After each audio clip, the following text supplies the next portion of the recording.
Game Freak have released some confusing Pokémon over the years. Within the 81 available legendary Pokémon are a plethora of unique abilities, signature moves, bespoke held items, and interactions with generational mechanics like Mega Evolution, Dynamax, and Terrestrialization. But which of these legendaries is the most confusing? To find out, we first have to set some ground rules. First, forms and evolutions will be grouped together. This includes Pokémon like Ogerpon, which can change form with an item. It includes forms like Mega Mewtwo or Gigantamax Melmetal, and it includes lineages like Type Null and Silvally. The rule of thumb is if a Pokemon can transition from one form to another, they're going to be grouped together. That means that one exception to the rule is the Galarian Kanto birds, because there's no way to convert a Galarian Articuno to a normal Articuno or vice versa. Second, Pokemon are rated according to the 5 categories of confusion. Category 1 is design. This one's pretty straightforward. When you look at the Pokemon, how confused are you? It's not necessarily a measure of complexity. A good rule of thumb for scoring this category is, can you describe the Pokemon in a sentence? For Shaman, it's very easy. We can say a plant-themed hedgehog. But for Enamorous, we have to say, well, it's a pink turtle with a snake on its back, but it's also a cloud, but it's an incarnation of one of the winds, but also it can turn into a woman who is still a cloud with still a snake, but not a turtle, and they're bright hot pink. And even after saying all that, the person you're talking to might not get it. Second is accessibility. This is a measure of how confusing it is to acquire the Pokemon. A rule of thumb here is, can I get the Pokemon just by playing the game naturally, or do I have to crack open my game manual and consult Bulbapedia? Category 3 is unique mechanics. This one's pretty straightforward. Does the Pokemon have a unique move, a unique form, a signature ability, etc.? Category 4 is battle strategy. This is a measure of how confusing the Pokemon is to use and to fight in battle. Wide move pools, weird stat distributions, and general unpredictability all increase the battle strategy score. Finally, 5. How good is this Pokemon at confusing its enemies in battle? For this, we will refer to the handy confusion chart, which places moves with confuse in the name at 10 points, proceeds down through moves with lower accuracy and lower chances to confuse, and bottoms out in Thrash, Petal Dance, and Outrage, which confuse the user. Along the way, we'll be adding Pokemon to this handy tier list, with F at the bottom, meaning this Pokemon is not confusing at all, and S at the top, meaning this Pokemon boggles my mind. So,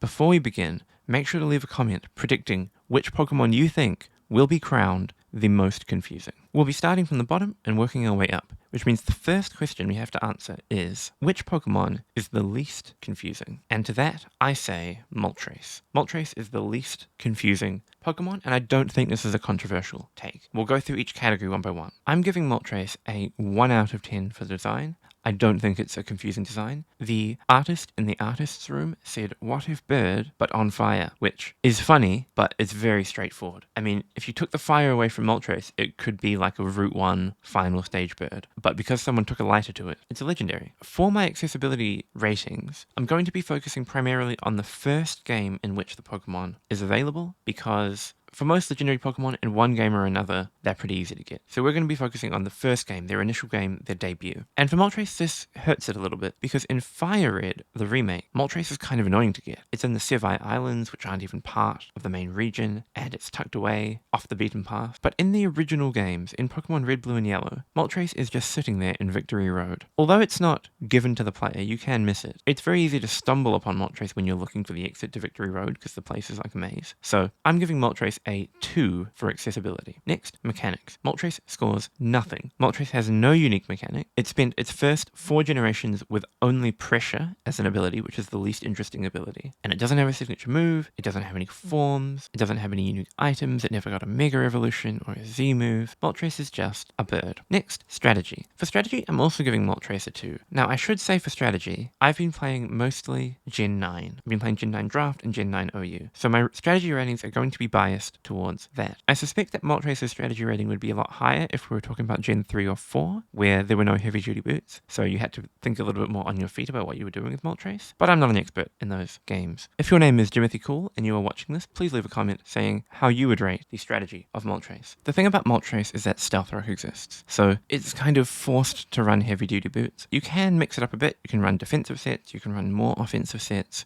Usually it's just this kind of strong, bulky-ish pivot Pokemon. That's not to say it's not annoying. Like, sometimes you see a Moltres and you're like, oh my god, this thing is going to flame body burn all of my physical attackers, but I always feel relatively safe in what Moltres is going to do. And finally, Moltres' confusion score is 3 because it learns Hurricane. Not the greatest confusion move in the game, but it can get the job done. This gives Moltres a overall confusion score of 8, which is very low, the lowest of any Pokemon. Now, some among you will notice that many of these ratings are incredibly subjective. That's okay, because think of this as a solipsistic experience where my thoughts create the reality that we live in. But if you disagree with anything I have to say, please leave an engaging, wrathful comment in the comments section. Next in F tier, we have Terrakion. Terrakion has a more confusing design than Moltres, but I'm still not that confused by it. It's like a cow bull guy. It's like a four-legged animal with big horns. It's pretty straightforward. The most confusing thing about Terrakion, and probably all of the Sword of Justice Pokemon, is that they're wearing shoes. I don't know why they're wearing shoes, but in comparison to some legendary Pokemon designs, that's not enough to push them to a higher design score. Terrakion and Moltres are similar in a lot of ways. One of those ways is that they're both static encounters in Victory Road. This makes them relatively accessible. Terrakion is sneaking by with a 1 in mechanics. The only thing it has going for it is the unique move Sacred Sword, which is not a unique move anymore. A lot of Pokemon get Sacred Sword. Gallade and Aegislash get Sacred Sword. But back in Gen 5, it was a signature move, but it's a pretty boring signature move, so I'm not willing to give Terrakion more than a 1. Terrakion is infamous for being hard to switch into because of its strong attack stat and the power of rock fighting as an offensive stab combo. Now, the thing about Terrakion is that it basically always just wants to click big, strong moves and do big damage. Terrakion is a brute, and we respect it, but I always feel like I know exactly what it's going to do when I enter a battle. And Terrakion cannot confuse. It has no move at all that allow it to confuse the opponent. Next in F tier, we have Galastria. It's a horse. It's covered in ice. Galastria is, I wouldn't say hard to get. You get it by default by playing through the storyline of the Crown Tundra DLC. Thing is, you gotta pay money for the Crown Tundra DLC. It is locked behind a sort of side quest that Calyrex gives you. It's mildly confusing. You've got to figure out at least how to enter your credit card detail into the Nintendo eShop. Mechanically, it does have a signature ability and a signature move, but neither of them are very complicated. Chilling Neigh is just Moxie but renamed, and Glacial Lance is just deal big damage. So not a very high mechanic score for Galastria. Strategically, Galastria is very one-note. It has a shallow move pool. It's slow enough that in doubles you probably want it with Trick Room. In singles, Trick Room sucks, so you just have to go second every turn. It's an ice type, which means it's bad. It is pretty strong, but you're kind of just spamming Glacial Lance. I don't think Galastria has much strategic depth. And finally, can Galastria confuse? Yeah, but only itself. So we're giving Galastria an overall confusingness score of 10. Next, another Sword of Justice. This time it's Virizion. Again, it's kind of just like a four-legged animal guy. It's wearing shoes again, which is a bit weird, but who are we to judge? It's found hiding in the early root forest. You have to meet Cobalion, go back and get it. It's a little confusing, but at the end of the day, it's just standing there in a forest, so it's not too hard to get. Mechanically, same story as Terrakion. Sacred Sword is not enough to push you very high up in the mechanical complexity list. Strategically, Virizion is kind of interesting. It's been known to run physical and special sets, which means there's at least 2 options in the team builder, and there's at least 2 possibilities when you go up against it. When you're fighting it though, it's usually pretty safe to switch in your flying type and force it out. And finally, Virizion cannot confuse in any such way, and so it is down in the F tier. And this is where we start getting into forms that might be controversial. Zacian has a lot going on in its design, but I actually don't think it's confusing at all. I think it's just a dog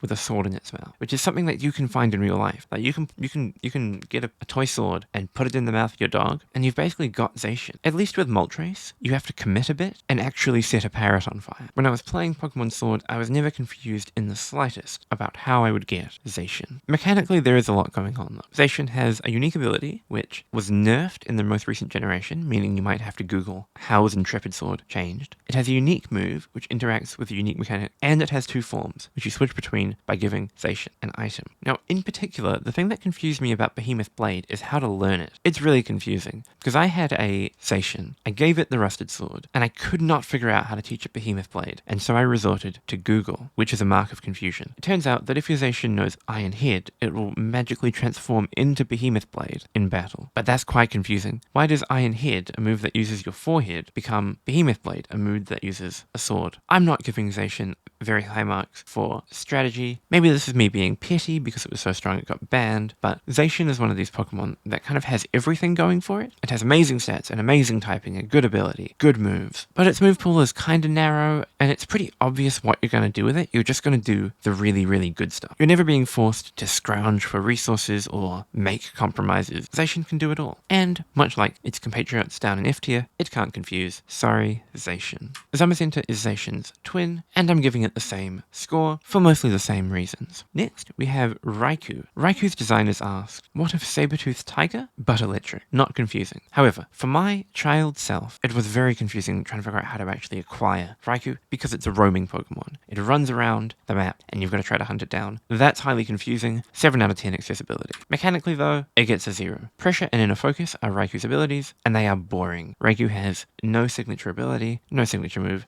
It has nothing. 0 out of 10. Try again, Raikou. For strategy, I'm giving it a 2 out of 10. It's basically just a fast, strong special attacker. It can run Calm Mind sets, it can run 4 attack sets with Boots or Life Orb or what have you, but it doesn't have anything very unique going for it. And if you pull an electric type out of a hat, like fast, strong special attacker is probably what you're going to get. So Raikou is not doing anything strategically interesting. And finally, it can confuse, but only barely. So Raikou, you get a 12. Next we have Ho-Oh. Ho-Oh has a really amazing design. I'm a big Ho-Oh fan, but it is kind of just like a big old bird. It can bring people back from the dead, but Flaming Bird is exactly the kind of creature that you'd expect to be able to bring people back from the dead. It is a box art legendary, so you get it by default, at least though you have to do that funny puzzle in Goldenrod Tower where you jump from ledge to ledge. So I'll give it a 2 out of 10. Mechanically, Ho-Oh's claim to fame is Sacred Fire, which is not that confusing of a move. It's a strong fire type move with an increased chance to burn. 2 out of 10 mechanics. Strategically, Ho-Oh is interesting, I think. It is similar to Moltres in that it's really constrained by heavy-duty boots,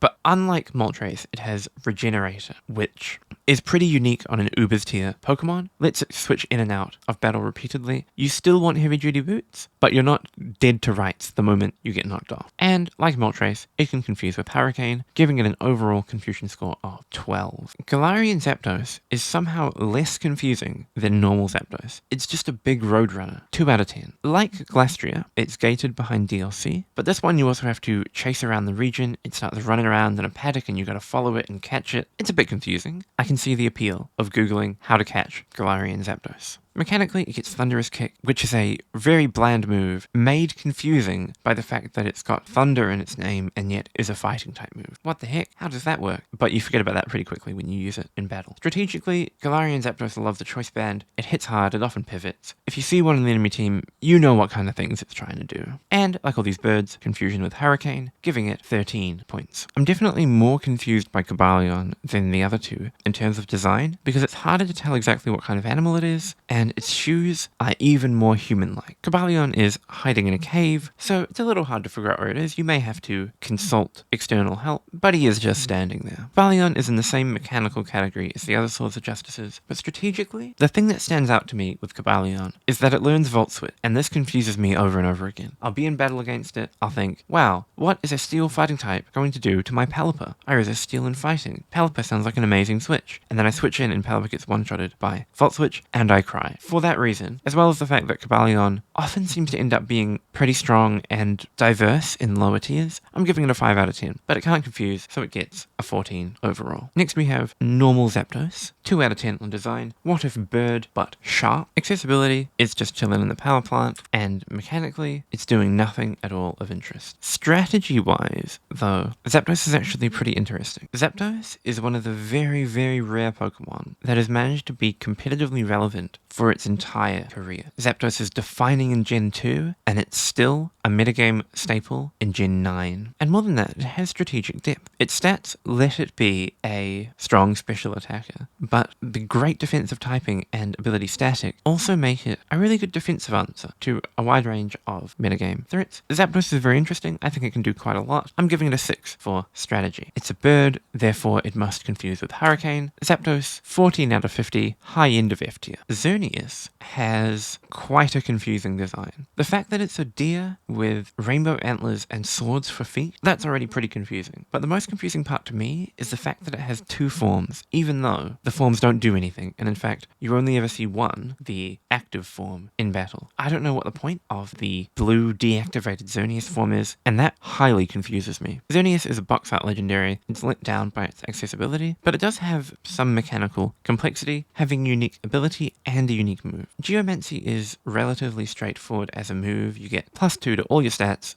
but you get stunned next turn. But it still is a bit confusing because you wonder why Game Freak made it. But ask yourself, how much does Fairy Aura boost attacks? Does Fairy Aura boost your opponent's attacks? Are there any attacks that are exempt from Fairy Aura? The answer is, Fairy Aura boosts the power of Fairy-type moves used by any Pokemon in the field, including your opponent's, by 33%. Strategically, Xerneas is very one-note. Xerneas clicks Geomancy, gets the boosts, and then sweeps or dies. And it can't confuse, giving it an overall rating of a very high F. Rounding out the F tier, we have Keldeo, the fourth member of the Three Musketeers. Its design is not very confusing. It's based on a Kelpie, which is a sort of drowned horse spirit, I think. We know what's going on with Keldeo. Its accessibility is moderately high because it's a event-only Pokemon. Now, the astute among you might be saying, but listen, Pod, Keldeo is not a legendary. It's a mythical Pokemon. It's one of these Pokemon that you can only get through distribution events. And that is true as of today, 2025. However, when I was a boy, mythical Pokemon were legendary Pokemon. There was no such thing as a mythical Pokemon. That's a newer invention. I was rather confused when people started calling Mew a mythical Pokemon and not a legendary, because I grew up thinking of Mew as a legendary. Due to the fact that I was confused, I'm including them in this video. Now, the way to get Keldeo is usually to get it via some Wi-Fi distribution event. This can be kind of confusing. You've got to find out that the event is happening, you've got to put the right code into your Nintendo DS, and only then will you get Keldeo. Not the most confusing. I mean, if someone says, oh, you get Keldeo via a Wi-Fi code, you kind of know what you're in for, but not necessarily straightforward. Mechanically, I'm giving it 1 point more than the other Swords of Justice. Just because of its form changes, I had to consult Wikipedia to find out how to change Keldeo's form. Turns out its form changes based on whether or not it knows the move Secret Sword. Keldeo is a pretty standard special attacker, and it can't confuse very well, so it gets a 15 overall, putting it in the F tier. Let's have a look at where we stand so far. There you have it, folks. These Pokemon that you can see are the ones I have deemed least confusing. Now, I wouldn't say that they are not confusing. There's still some head scratches amongst these creatures. It's just that where we're going, things are going to get so much more complicated. Opening strong in D tier, we have Kyogre. Its design is pretty straightforward. It's like a big whale with hands. It's very easy to get. You get it by playing the game. Mechanically though, Kyogre has a lot going on. In its debut generation Gen 3, it had Drizzle, which set the rain, introducing weather mechanics into the game. Today, rain doesn't seem that confusing, but the addition of weather added a whole new strategic dimension to Pokemon in Gen 3, and Kyogre was the headline act. Then, in Oras, Kyogre gets a Primal Evolution, which introduces a whole new category of form, the Primal form, of which there are only 2 in the game. It got a signature move, Origin Pulse, which is not a very confusing move. It's just like Hydro Pump, but it hits both Pokemon, but it's still another move you have to Google. And it got the unique ability Primordial Sea. And Primordial Sea is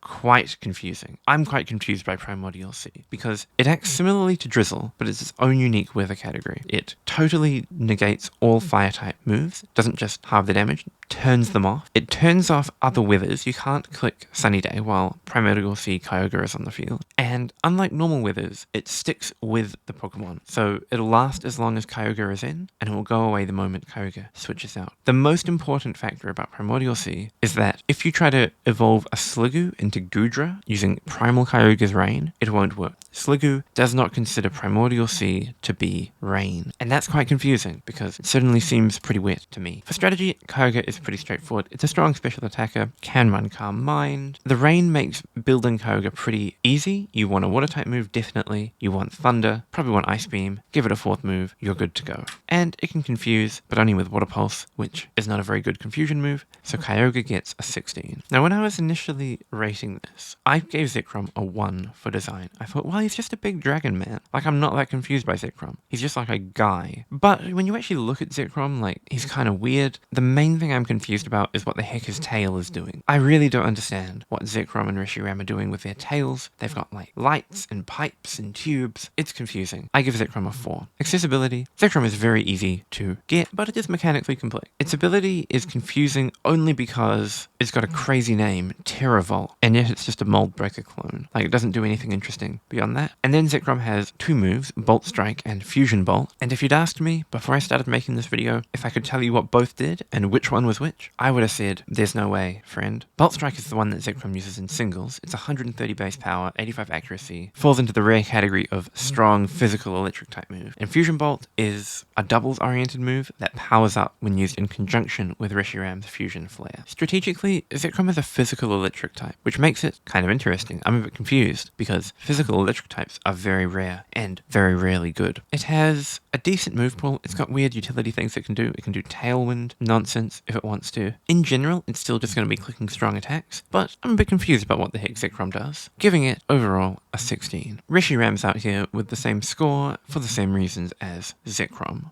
Is Suicune a cat or a dog or a fox or a bear or a horse? Science isn't sure. All we know is that it's a beast with a 4-head growth and some floating tassels. It's a roaming legendary, so it's relatively confusing to acquire, but it has no mechanical depth. Strategically, it's doing bulky water thing, but it often requires quite delicate play to play around. Suicune is a Pokemon that wants to try to set up on you defensively. You're going to have turns where if you make the right move, you can deal with it, you can phase it out, but if you let it get going too much, it can sweep the game. I find Pokemon like Suicune quite stressful to play against, because you have a lot of decisions to make, and you've got to make sure you make them all correctly. Overall, it gets a 16. And now we come to Tapu Bulu. Tapu Bulu is the least confusing of the Tapus, in my opinion. Its design is moderately confusing. I can't think of a one-sentence explanation you could give to your grandma to convey what Tapu Bulu is. You'd say, well, it's kind of like a totem spirit that's a bull crossed with a bell. Probably not going to give a layman as good a picture of Tapu Bulu as, say, Moltres is a flaming bird, but it's still conveyable. Tapu Bulu is reasonably accessible, but mechanically, there's some complexity here. The Tapus introduced the terrain, grassy terrain, misty terrain, psychic terrain, and electric terrain, each of which has a diverse array of effects and niche interactions. Grassy Surge is pretty intuitive, though. It boosts grass-type damage, heals you at the end of every turn, and halves the power of moves like Earthquake. Tapu Bulu also has a unique move, Nature's Madness, but it's just a reskinned Stupefying. Nothing too exciting there. Strategically, Tapu Bulu is interesting because it enables synergies with grassy terrain. Grassy terrain enables bulky sweepers like Ursaluna that appreciate the longevity, and it enables unburdened sweepers like Hawlucha. It can be a bit confusing at first to figure out which Pokemon like grassy terrain, because often they're not grass types, which is a bit counterintuitive. Unfortunately for Tapu Bulu, it has no ability to confuse at all, so it's sitting down in D tier with a 17. Next, we come to Articuno. Like the other members of the Kanto Legendary Bird Trio, it's just not that confusing design-wise. What if bird, but icy? It is a little more out of the way than the other birds, though. It's tucked away in the bottom of the Seafoam Islands. You have to do an ice puzzle and a strength puzzle to access it, both of which can be quite confusing. So I'm giving it a 5 for accessibility. Mechanically, it's doing nothing interesting. Sorry, Articuno. Strategically, though, Articuno is weirdly complex. Its highest stat is Special Defense, which is always the mark of a confusing Pokemon. It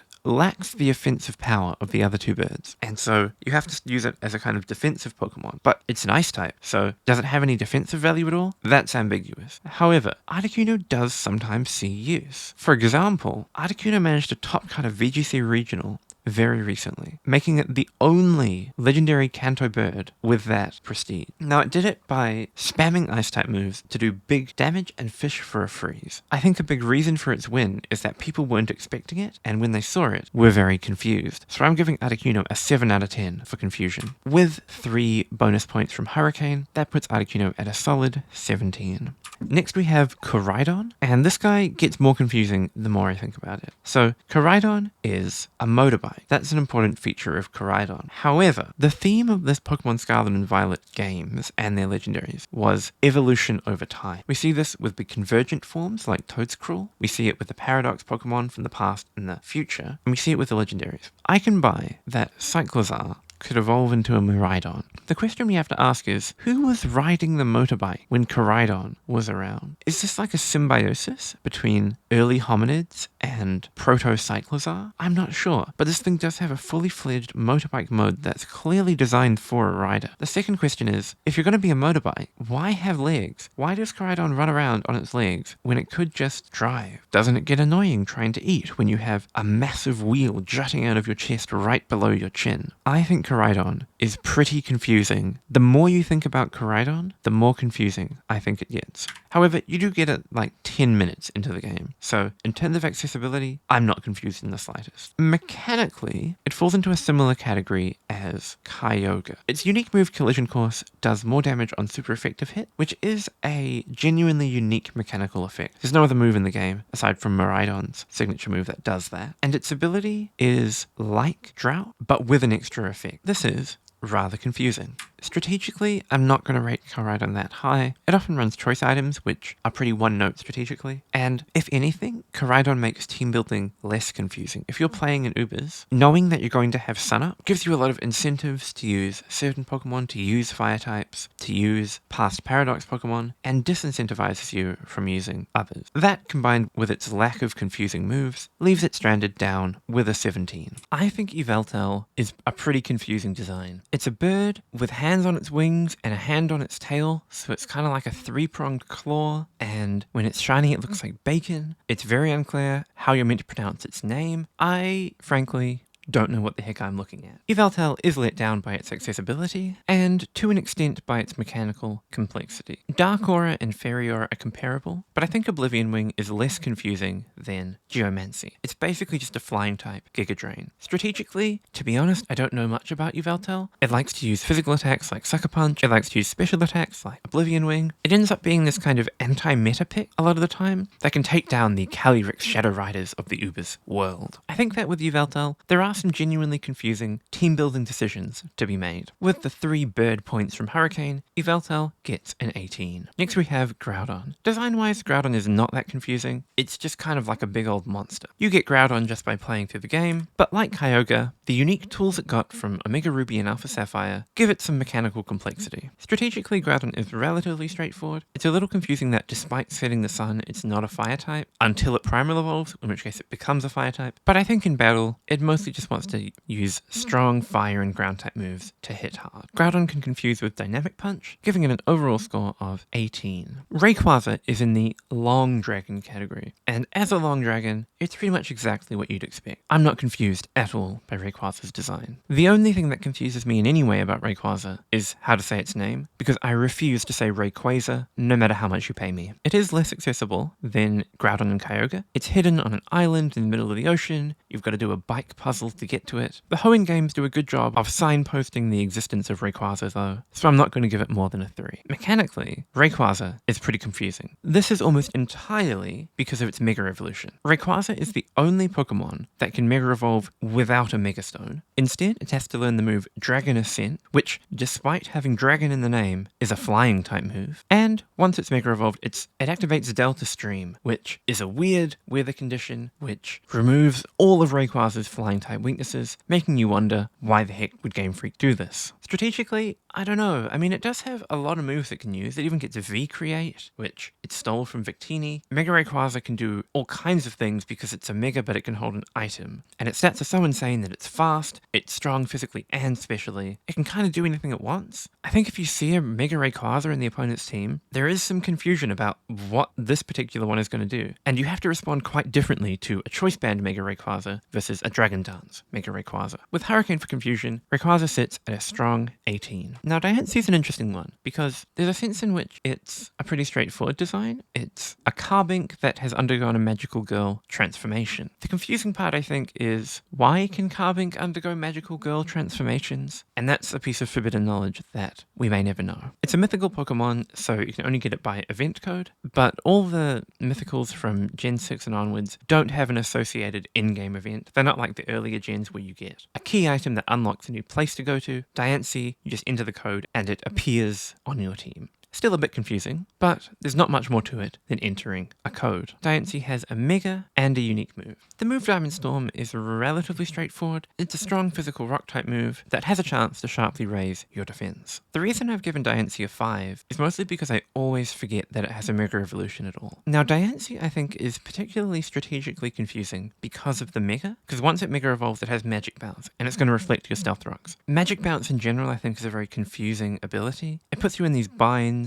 where you're never sure if you should click your hazards because they might switch. Their Magic Bounce are in, but you have to click your hazards sometimes. I don't know. Mega Diancie just trips me up. Unfortunately, it cannot confuse in any such way, so it gets a 19 overall. Now, there's a sense in which Marshadow's design is not confusing at all. After all, he's just a little fellow. He just kind of stands there, menacingly. But at the same time, I don't know what he's thinking. I don't know what's going on in the grey matter of a Marshadow. It could be anything at all. Marshadow represents a kind of alien consciousness, and so when you really think about it, I think he is quite confusing. Acquiring Marshadow is the same story as Diancie. You enter a Wi-Fi code. The only thing it has going for it mechanically is the unique move Spectral Thief, which is interesting. It steals the opponent's stat changes, but that doesn't happen very often, and when it does, I'm never really confused about the events that have taken place. Marshadow is in an interesting place strategically, because its typing and its ability naturally lend themselves to specific team-building decisions. Fighting in Ghost is just amazing coverage. You basically always want it. And with Technician, you're really looking for low-power moves that are going to get the boost. But Fighting Ghost is also a confusing type to go up against, because of the strange interactions between the types. Marshadow is weak to Psychic, but it's a Ghost type that beats Psychic types. It's a Ghost type, so you'd think you'd want to send in a Dark type against it, but then it's a Fighting type, so you don't. You've got to be careful of it healing up with Drain Punch. You've got to be careful of it stealing your stat boosts. I think there's a lot to consider, but it can't confuse, so it gets a 19 as well. Spectria has the same design, accessibility, mechanics, and strategy scores as Glastria, for much the same reasons. However, unlike Glastria, Spectria learns Confuse Ray, which gives it 9 extra points and puts it in the middle of D tier. So here's Darude Sandstorm. It was released at the tail end of Sword and Shield, but it never really had any connection to those games. It was just kind of like its own thing, its own like monkey creature. It's an 8, it's got some armbands, and it's got a form called Dada form, which really doesn't make any sense to me. Maybe it's a reference to a Pokemon movie, but like if I have to watch a whole spin-off movie just to understand Darude, then I think it's pretty darn confusing. It's a Wi-Fi distribution Pokemon with relatively little mechanical complexity. Leaf Guard is a boring ability, and jungle healing doesn't take too much explanation. It heals Darude and Darude's ally for a bit and cures their status condition. Strategically, to be honest, I've never used Darude in my life. If I came up against a Darude, I think I would be a little bit confused, but at the same time, I think I would just switch in a Pokemon that could click U-turn, and then I would click U-turn, and Darude would die. So I'm giving Darude a 3 for strategy. And it can't confuse very well, so despite its very confusing design, Darude only gets a 19. Here's the second of the 4 Tapus, Tapu Koko. I think that its design is similarly confusing to Tapu Bulu. This guy's bird-themed rather than bull-themed, but the same arguments apply. You find it just hanging around in a cave, but like the other Tapus, I'm giving Tapu Koko quite a high mechanic score, just because the terrains have all these weird niche mechanics. Now, electric terrain is somewhat straightforward. It boosts electric type damage and prevents Pokemon from falling asleep. The thing that always gets me though is that terrains only apply to grounded Pokemon. So if I switch into a Zapdos, I don't know what the heck is going to happen. Mr. Koko has the stats of a physical attacker, but it doesn't have the moves to back them up. So you usually run it as a fast, special attacking damage dealer / pivot. And I think if Tapu Koko were in Gen 9, team building would be incredibly straightforward. You'd just put a bunch of Quark Drive Pokemon onto Tapu Koko's team. However,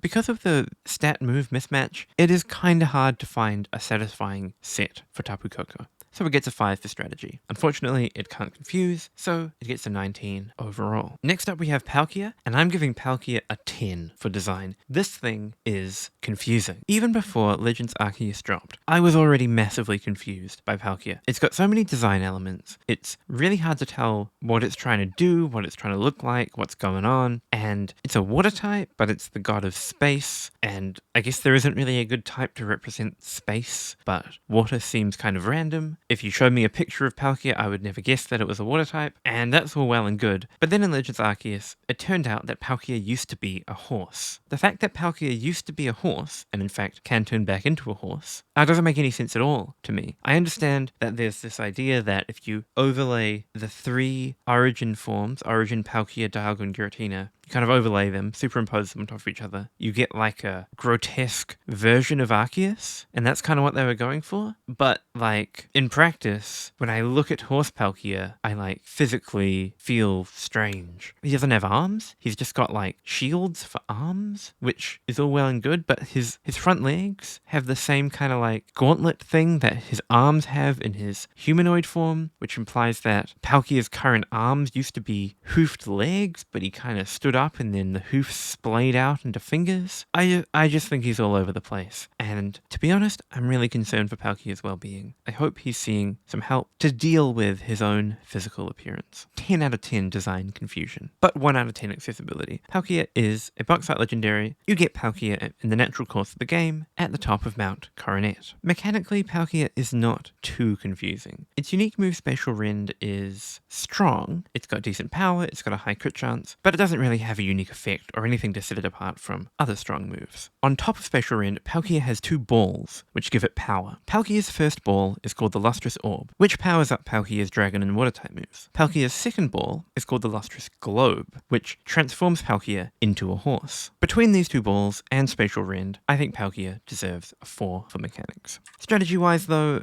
it's not really exciting me. It has a pretty wide move pool of special moves that it can use, but it pretty much always just wants to be a strong, special attacker. And so, despite a 10 out of 10 design confusion score, Palkia only gets a 20 overall. Next up is Galarian Moltres. I think that its design is more confusing than normal Moltres. Normal Moltres asks, what if bird but fire? But Galarian Moltres asks, what if bird but looks like fire but not actually fire? And that is slightly more confusing. Like the other Galarian bird, it has this initial quest you have to do, and then you've got to go find it roaming in the overworld. I give it a 6 out of 10 for accessibility. It's just complicated enough that, for a lot of people, it's probably worth asking Google. Much like Thunderous Kick, Fiery Wrath is primarily confusing because it's got fire in the name, but is not a fire-type move. Strategically though, I think Galarian Moltres is cooking a bit. Its ability Berserk gives it a special attack boost every time it drops below 50% health. So it's encouraged to play these weird games where it like goes down below half health, roosts up, goes down again, roosts up, and then its special attack goes absolutely crazy, and then it sweeps. That's quite confusing. If you've never seen it before, it can really catch you off guard. It's quite a novel gameplay pattern, so I give it a 5 out of 10, which alongside Hurricane puts it at a solid 20 overall. Zeraora does not confuse me. It comes from the school of Pokemon design, which is anthropomorphic animal that's cool looking. I think that when you're 8 and you see Zeraora and he's like this cool lightning mammal creature, you're like, wow, I like Zeraora, he's cool. But when you grow up, you gain the culture to recognize that actually designs like Seal and Sewaddle are peak, and Zeraora is kind of mid. It's another Wi-Fi code Pokemon, 4 out of 10 confusion, just waiting for Game Freak to tell me what the code is.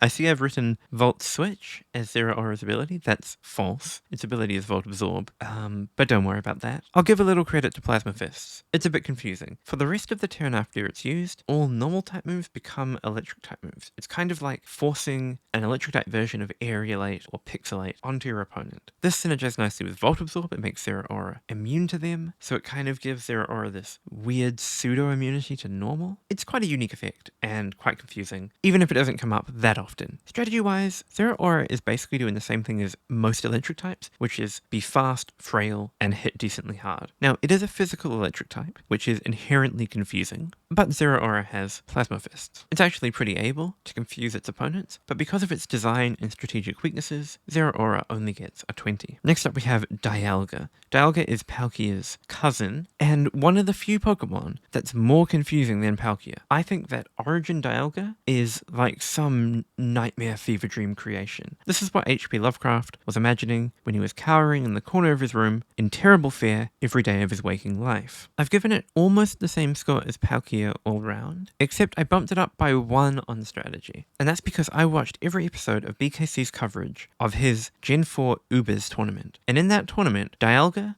did all kinds of different things. Dialga is a bulky stealth rock setter. It's a breaker. It's a sweeper. It does it all. Now I still kind of feel like I know what I'm getting when I put Dialga in the team builder, but in the spirit of fairness, I should acknowledge Dialga does have range.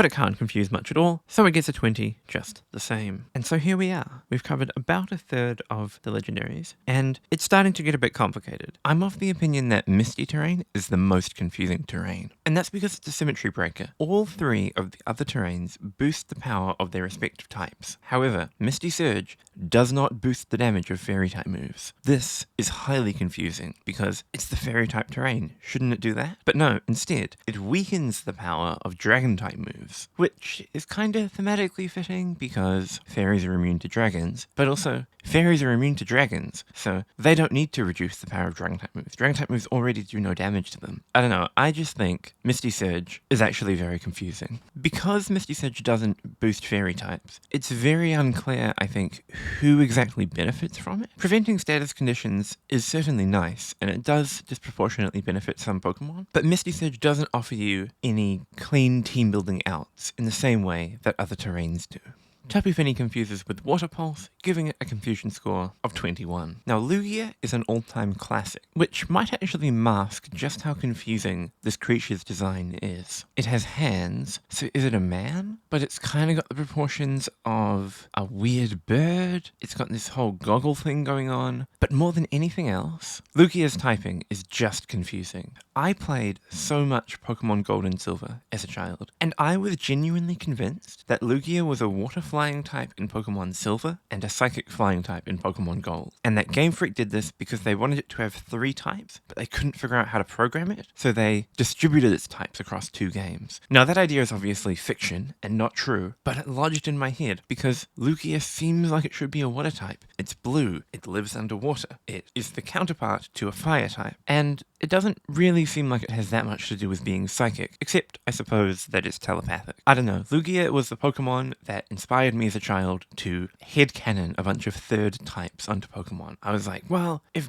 Gyarados should really be a water-flying dragon type, so should Charizard. Lugia should be a psychic water-flying type. My young mind just wasn't prepared for the confusingness of Lugia's design. Like how Lugia is pretty accessible. You have to get it in the progression of the story in Pokemon Gold and Silver. However, also like Ho, it is kind of out of the way. You've got to navigate those whirlpools off the coast of Olivine, you've got to make your way through Lugia's lair. It's not a 0 for accessibility, but it's pretty low. Mechanically, again, I'm bumping Lugia up because of its typing. I'm just confused when I fight Lugia, even though really its only truly unique mechanical trait is Aeroblast, which is a pretty strong flying type move that nobody else has. Lugia just kinda short-circuits my brain. Strategically, Lugia is a rare defensive Uber, truly defensive Uber. It's bulky, it heals up, it takes no damage with multi-scale. There are things it can do. I think it's really fallen off because of how bad Psychic is these days, but it's still a decently strategic Pokemon. Despite being a Psychic type, it can't confuse very well, so it only gets a 21. Heatran has a wonderful design. It's a frog made of fire. Now, I think its design is more confusing than, say, Moltres, which is also a Pokemon but made of fire, because Heatran doesn't map nearly so cleanly onto a living animal. It's kind of its own thing. It's frog-like, kind of made of molten rock, but I don't know, its toes are kind of strange, they go in all 4 directions. I'm quite confused by Heatran's design. Still just like a cool animal, but a weird cool animal. Heatran is relatively confusing to get. It's a post-game static legendary stuck in the depths of a volcano. When I was a 9-year-old playing Pokemon Diamond for the first time, I did Google. I'm not sure that I ever found Heatran, so for that reason I'm giving it a 5. Heatran's claim to mechanical fame is the move Magma Storm, which is a very unique move. I suppose it's kind of just like big Fire Spin, but Fire Spin hardly gets any play, and Magma Storm is much more impactful. The terrible accuracy on Magma Storm adds a level of strategic confusion because you're never quite sure exactly what you're going to get when Heatran clicks its signature move. Strategically, I'm also rating Heatran pretty high. I think Heatran is quite a confusing Pokemon to build. It tends to be used somewhat defensively because Fire Steel has the most resistances of any typing in the game. But statistically, it has a really high special attack stat and then kind of even everything else. It has this quadruple weakness to ground, which is like the most common type, so it's a bit hard to get the most out of it. Sometimes my opponent has a Heatran and I feel like it's immortal and just stays around forever and resists every single move I throw at it. You can bulk it out fully, give it hazards and Magma Storm, chip away and break stall, or you can give it an air balloon and a bunch of strong damaging moves and tear through an opponent's team. With all that being said, I never seem to do that well with Heatran. I feel like my opponent's Heatran is like this colossal beast, and my Heatran is a coughing baby. And it can't confuse very well, putting it in low C tier with a score of 21. What the heck is going on with Genesect? It's a prehistoric bug that's been outfitted with a suit of armor. That rules as a design, but it is kind of confusing. I like the theory that Genesect is a Kabutops that's been outfitted with armor, although I'm not sure if that's got any foundation in reality. I also kind of like that Genesect has 4 forms based on its held item, and the only difference between the forms is a tiny little patch of color on its cannon. Genesect is a mild shapeshifter. It's a code accessibility guy. Back in Gen 5, I think Wi-Fi as a technology was a bit less accessible, and so there were still Genesect events happening in real life where you had to go to a place and get given a code, and that's more confusing, I think, than just an online distribution. Mechanically, Genesect has quite a lot going on. Its ability download is not a unique ability, but it is pretty confusing. It boosts either your attack or your special attack, so you've got to figure out, am I special, am I physical? And it's impacted by IVs, so sometimes which boost you get is determined by which stat your opponent put like 12 IVs into. And then we have Techno Blast. The type of the move changes. It can be normal, electric, water, ice, or fire, but Genesect's type does not change, so you don't get stab on the move. So it's kind of not as good as you would think, but it's still good. Genesect is kind of always doing this thing where it spams U-turn and spams like 1,000 different coverage moves. I'm never too confused about Genesect because its role is relatively conserved from generation to generation, but there's certainly some strategic complexity. Given that it's a terrible confuser, I give it a 21. You might be surprised to see my design confusion as high as it is for the poisonous villain Pokemon. Their color schemes are confusing, their names are kind of hilarious. Calling a Pokemon Okie Dokie is very comical. I just remember being so confused about how they came back to life in the Ogerpon DLC. Like, there's all this story about how in the distant past they were evil, and then it seemed like Ogerpon kind of revived them. I don't know, maybe I just wasn't following. Where were they all this time? They just kind of appeared, and then the player caught them. Okie Dokie is confusing. I don't know what's going on behind his eyes. He's a bit villainous, he's a bit mischievous. Confusing design. Dog? He's a dog, but he stands on 2 legs. I don't know what to tell you. Accessibility? Well, you have to put your credit card details into the Pokemon Switch, and buy the DLC for Scarlet and Violet, but once you've done that and you've played through the first DLC, he'll just be standing there in a field. Mechanically, there's not too much going on. The only unique thing that Okie Dokie has is its ability Toxic Chain, which it shares with Fizandipity and Monkey Dory. Toxic Chain, I would say, is more confusing than Poison Touch because it works a bit differently. It works on non-damaging moves, it works on non-contact moves, it applies toxic poison rather than regular poison, but I think you get the gist of it pretty quick if you play a few battles with Okie Dokie on your team. Strategically, I actually kind of stand behind Okie Dokie being confusing. Okie Dokie wants to play this kind of defensive, bulk-up fighting type role, but poison fighting doesn't feel like that good of a type for that. But it's nice that you can't get poisoned and worn down by poison, but psychic moves are so crippling. Okie Dokie likes to bulk up and then click Drain Punch, but it has kind of weird other coverage moves. I find all of the Toxic Chain Pokemon quite confusing in the team builder. I might just have a particular mental deficiency regarding these folks, though. Unfortunately, he can't confuse, so 22 points for Okie Dokie. Next up we have Entei, who is by far the most confusing of the 3 Johto beasts. What the heck is Entei? Is Entei a lion? Kind of big with the shaggy head, but at the same time, kind of has the posture of a dog. Like, cats kind of don't look like that. Got chains around his ankles for some reason. Still not that confusing, but I don't know what kind of beast he is, so I'm giving him a 3 for design. Like the other roaming Johto legendaries, Entei gets a 7 for accessibility. I'm giving Entei a slight mechanical boost over Raikou and Suicune. It doesn't have anything that's truly unique to it, but it does learn Sacred Fire, which is Ho-Oh's signature move, and kind of Entei's as well. And that's a bit confusing, because you expect Ho-Oh to be the only Pokemon that learns Sacred Fire, but Entei can pull it out too, and in fact is pretty strong from Entei. So I'm willing to give Entei a 1 on mechanics, just because of the audacity of stealing from Ho-Oh. Strategically, I don't think Entei is too complicated. It kind of likes to fish for a Sacred Fire burn. It can do extreme speed things, and I'm not too confused when I'm facing it, but when I put it in the team builder, I'm always a bit confused about which 4 moves to use. The saving grace for Entei, compared to the other beasts, is that it learns Swagger by level up. which gives it an 8 out of 10 confusion score and a 22 overall. Next up, we have Mewtwo. Now,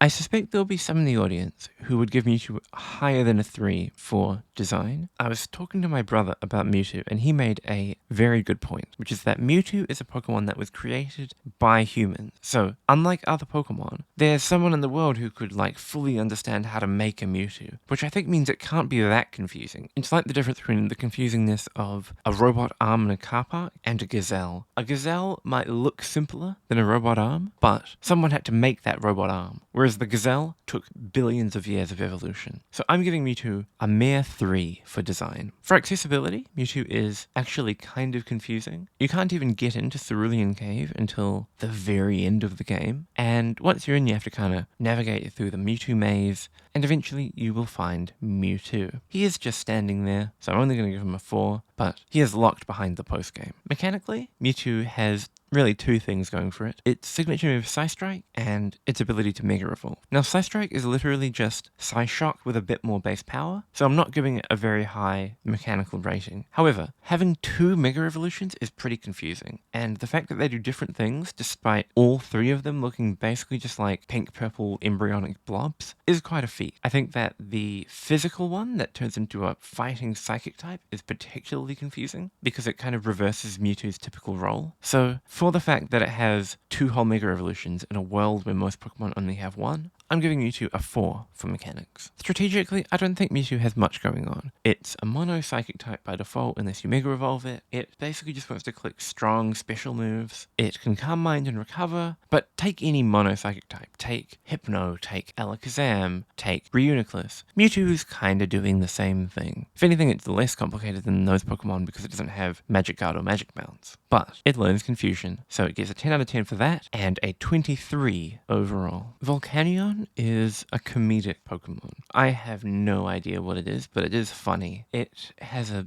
hoop, and it has legs, and it has a face, so it's kind of an animal, but it's kind of like a living pipe system, and its color scheme is pretty intense. It looks like a Bakugan, if you remember those from your childhood. It's a fire water type, which is a confusing type. It looks like it could function as a keychain. It's hard to tell how big it is. Is it massive? Is it just kind of middle-sized? I'm not sure, and that gives it a 9 out of 10. It's a standard Wi-Fi code legendary, so 4 for accessibility, and only a 2 for mechanics. Its mechanical claim to fame is Steam Eruption, which is just Scald with more base power, so I'm not that convinced. I think that fire-water is kind of a confusing type. That comes up more, I think, strategically. I'm never quite sure how to play against Volcanion. When you have these types that are 2 starter types mixed up, it gets a bit confusing. So you think, a fire type, I'll beat it with a water type. No, that's not going to work. This thing has water absorb. You think, a water type, I'll beat it with a grass type. Not going to work either. It's a fire type, it'll beat you. And you're certainly not beating it with a fire type. So what the heck are you beating it with? Well, you're beating it with the other weaknesses of the type. So you're beating it with rock, you're beating it with ground, you're beating it with electric. But that alone is a bit confusing. And then I'm also quite confused about exactly what Volcanion does. It's in this category of slightly too slow to have an obvious role. Do you want it on a Sticky Webs team? I'm not sure. I feel like you bring it in and then it just gets killed by something faster, but it doesn't do quite enough damage to truly break stall. So you have to play this weird compromising game with its EVs. It's hard to tell exactly what teammates it wants. I'm just quite confused by Volcanion in battle. However, Volcanion does not confuse me with confusion moves, so it gets a 23. Next up we have Chien-Pao, the least confusing of the Gen 9 Ruin Pokemon, but still pretty confusing. Chien-Pao, I think, is a top tier design. It's like a slippery snow leopard with swords for teeth, but actually the sword is the Pokemon and the snow leopard is kind of like the incarnation of the sword's regret or something. It's quite confusing. You might even argue that Chien-Pao is actually a magical item, a sword that you could equip and wield in battle with a kind of flailing snow leopard hanging off the end of it. I respect that, but I don't understand it. 7 out of 10 design confusion. I found the Swords of Ruin very confusing. You get them by digging up these swords that are buried all across the map. I found a few, you pull them out of the ground and it says something weird just happened, but they're hidden pretty out of the way and you've got to find all 10 in a region region in order to unlock Chien Pao, and then you've got to find the vault that Chien Pao lives in. It's a whole kind of thing. And the very last Pokemon that I caught for my Pokedex in Pokemon Scarlet and Violet was Tinglu, just because of how confused I was about what the swords in the ground did, how they related to Pokemon, and in the end, how to catch the Swords of Ruin. Mechanically, Chien Pao has two things going for it. It has Ruination, which is just another Super Fang reskin, not that confusing, and its ability, Sword of Ruin. All of the Ruin abilities have the effect of reducing a particular stat for all other Pokemon on the field. In Chien Pao's case, that's defense, and I think that leads to some pretty confusing things. If you're playing doubles, it's quite confusing to keep track of the debuffs that you're applying to your own allies. It's also quite confusing about exactly how much stronger this makes Chien Pao. I think it functions as like an effective 1.5 times multiplier, but maybe it's a bit less than that. I'm not quite sure. 6 out of 10 mechanical confusion, mainly for the ability. Strategically, Chien Pao is the cooler Weavile, and I respect it. Dark Ice is a cool type, and it can do a lot of damage, and it's pretty strong, it's banned from OU, but you always kind of know what you're getting in for. You've got Dark type stab, Ice type stab, Swords Dance, and maybe Sacred Sword, maybe some priority move. There aren't too many decisions in the team builder. Unfortunately, it lends 0 confusion moves, so it only gets a 24 overall. Tapu Lele is officially the most confusing Tapu. I'm giving it a 4 out of 10 for design and a 3 out of 10 for accessibility, like the other Tapus. I don't think Psychic Surge is as confusing as Misty Surge, but it is still pretty confusing. Particularly, I think the priority negation effect is just so easy to forget about. There are so many games where Psychic Terrain is up and you kind of internalize it and then you stop thinking about it and you're like, I'll just finish off their Pokemon with Sucker Punch. And then it fails. And you're like, oh, it's Psychic Terrain. Trying to remember in the heat of the moment how the priority negation interacts with grounded Pokemon is also confusing. If your opponent is floating and you're not floating, and you both use a priority move, do either of you succeed? If not, who fails? Do you fail? Does your opponent fail? I don't know. I'm confused. You're confused. We're all confused. Psychic Surge is confusing. Strategically though, I'm not willing to grant Tapu Lele that much, because it basically just wants to click Choice Spec Psychic moves. And it's very strong with its terrain boosted power, but pretty one note, it's just an amazing special breaker. However, unlike the other Tapus, it learns Confusion, which automatically places it a tier above. Speaking of learning Confusion, placing you a tier above, we have Miraidon. Now, I don't think Miraidon is as confusing a design as Koraidon. It's much less confusing to have a motorbike built out of machinery in the future. That is what motorbikes typically are. Accessibility is null, but I think that the terrains are just inherently confusing. Hadron Engine is extra confusing because it also gives Miraidon a damage multiplier while it's standing on the terrain. But how much is that damage multiplier? How does it stack with the damage multiplier from using electric type moves on the terrain? And how does that stack with the damage multiplier from Electro Drift getting a boost for being super effective? I don't know, there's a lot of stacking multipliers you got to keep track of. That's pretty confusing. 7 out of 10. Strategically, I know that Miraidon can do quite a lot of different things, but I think it's similar to Zacian, where it's so strong that its versatility gets tunnel visioned into these incredibly powerful archetypes. With choice specs, its moves just do so much damage, its Volt Switch does so much damage, you end up thinking, why would I want anything else? Sure, maybe you want Scarf, but because of how strong its main sets are, I don't think, in practice, I'm ever too worried about their Miraidon going completely off the beaten path. It does learn Confuse Ray though, putting it heads and shoulders above Koraidon in the high end of C tier. Next we have the Moose. Much like Chien Pao, I'm quite confused by Tinglu. Yes, it's a moose, which is an understandable animal. It's balancing a whole entire bowl on its head. It also appears to be made of like substrata, like it used to be a cliff and it got kind of carved away. That's kind of confusing because it's a moose, and mooses are typically made of flesh, not of like the sides of cliffs. The bowl kind of gave birth to the moose because the bowl was so cursed. I don't know. Again, just like Chien Pao, the ruined Pokemon are very confusing to get and relatively mechanically deep. Tinglu doesn't have too much strategic depth though. It basically always wants to leverage its bulk to set up hazards, phase enemies, deal chip damage, just be this unkillable beast. There are very few Pokemon in the game that can OHKO Tinglu, and that's where it shines as just this massive hazard setter defensive backbone for balanced teams. Now, I have seen choice band Ting-Lu, like an offensive Ting-Lu, but it's kind of a meme set. It's pretty rare. I'm not too confused generally by Ting-Lu.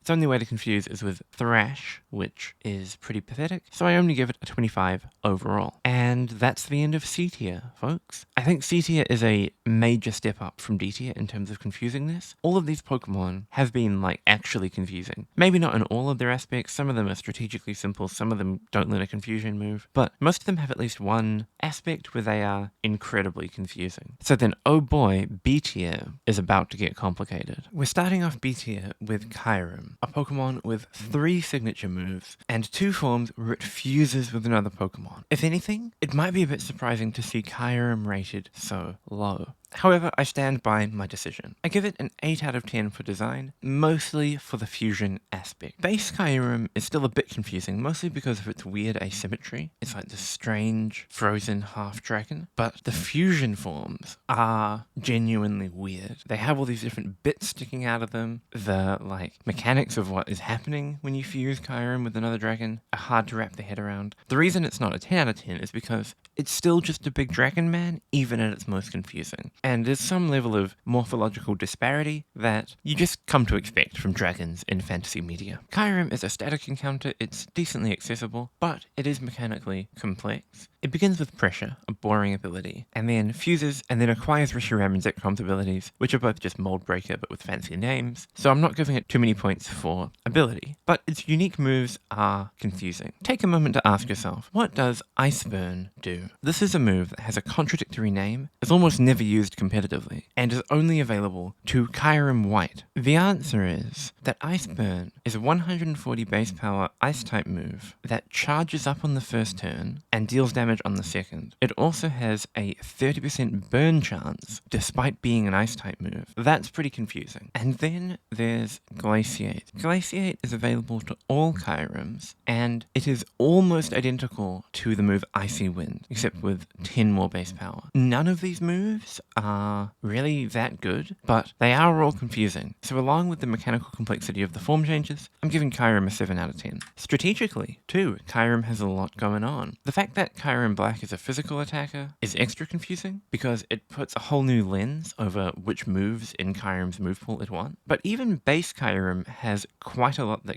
it can do. When I see a Kyurem on my opponent's team in Gen 9 OU, I get confused. I think, oh my god, is this thing a physical Dragon Dance sweeper? Is it a Choice Specs Wall Breaker? I don't know. Both of those Pokemon have quite different responses. So I think that because Kyurem can do so many different things with its form changes, with its moveset variety, however, it's let down by its inability to confuse, putting it at a solid, but not perfect, 26. Regieleki is the least confusing Reggie, and yet it's still pretty confusing in its own right, as will be a trend with the Reggie Pokemon. I think that their designs are highly confusing. They have these weird eye patterns which seem like they have some significant meaning that my mind is too puny to grasp. They are constructed of these strange, anachronistic materials. Regieleki is constructed of seemingly rubber bands around personified electric charge, and yet it's an ancient Pokemon. It's been around for as long as there's been time. So, were there an ancient people who were manipulating electricity? Unfortunately, Regieleki can't tell you, because like the other Reggies, it only speaks in uncontrollably weird noises. Also, Regieleki is hidden in a lair behind a puzzle in the Sword and Shield DLC. I had to Google how to get it. Mechanically, Regieleki is doing a couple of things. It has the ability Transistor, which boosts electric type damage, and the unique move Thunder Cage. Thunder Cage is kind of like Heatran's Magma Storm, and I gave Heatran a pretty high confusion score just for having Magma Storm. I actually think that Thunder Cage is even more confusing because Regieleki is like the least viable Pokemon for this kind of move. Trapping moves that lock your opponent in only work as long as your Pokemon is on the field, which means that they are best used by bulky Pokemon that can stick around. Regieleki is not that. Regieleki has speed and nothing else. And in fact, Regieleki is so fast that it causes like mechanical breakdowns. It's like how when you are traveling at near relativistic speeds, when you're approaching the speed of light, physics starts to behave in really weird counterproductive ways. Similarly, Regieleki can, if it gets fast enough, hit these weird speed overflows overflows, where it can end up going so fast that it always moves first in Trick Room because the integer overflows or something. I don't know. It's mechanically confusing. It boggles the mind. 6 out of 10. Unfortunately for Regieleki, I give it a 1 for strategy. This thing has one of the most barren move pools you will ever see. It learns almost no coverage moves and almost no utility moves. All it's really good at doing is electric type damage at Mach 50 speed. Now that turns out to be a decent niche, and it turns out to be absolutely busted when you can give it coverage through terrestrialization. Still, that's like one strategic dimension. Regieleki has a very narrow purpose. It also can't confuse very well, so its very lopsided confusion distribution averages out to a 26. Galarian Articuno is by far the most confusing of the Kanto birds. The inner machinations of Galarian Articuno's mind are an enigma. It's got this kind of haughty, holier-than-thou attitude that makes you climb up a mountain, and then it creates holograms of itself. Mechanically, the main confusing thing is, again, the fact that the move Freezing Glare is not an Ice-type move, it's a Psychic-type move. It's kind of a nice pivot with Future Sight. It can be a special breaker, but most of the time you're just clicking Freezing Glare and Hurricane, switching around, doing damage. It's a very bland gameplay pattern. All the other Kanto and Galarian birds use Hurricane to confuse, but Galarian Articuno uses Confusion, putting it at a strong 26. He's made of cogs, which, good for him, and then a kind of liquidy looking metal. Now, I'm in full support of just like a creature, like a guy made of cogs and liquid metal, but he's certainly not like anything that you're likely to see in the real world. Melmetal is its own thing, it's its own creation, it has no peers, it has no rivals. I don't really know what's going on with it. 8 out of 10 confusion score. 8 out of 10 accessibility, too. The way to acquire Melmetal was to catch it in Pokemon Go via the Meltan box, which spawns Meltan for an hour. Then you gotta get 400 Meltan candy, which works out to be like 100 Meltans caught, and then you transfer the Melmetal through the reworked Safari Zone into Pokemon Let's Go Pikachu and Eevee. That is a confusing chain of events. 8 out of 10. Mechanically, though, Melmetal's not so complicated. Melmetal is actually kind of a straightforward guy. It does have a G-Max form, which is a rarity amongst the legendaries. The G-Max form gets real long and tall. When Melmetal is G-Maxed, its Steel-type moves become G-Max Meltdown, which applies the effects of Torment to the opponent. Now, Torment is a bit confusing because no one ever uses it. It stops your opponent using the same move twice in a row. Not that good, but certainly confusing. And then Melmetal's claim to fame is Double Iron Bash, which is just a Steel-type move that does a bunch of damage and hits twice. I'll give it a 4 out of 10. Maybe if G-Max Melmetal had ever been legal in like any tier ever, then I would give it a higher score. But given that like no one's ever used G-Max Melmetal in the history of Pokemon, I'm leaving Melmetal at a 4. Strategically, Melmetal kinda does one thing. It's a slow, strong, physical attacker that hits really darn hard with Choice Band Double Iron Bash. Yes, it could do other things,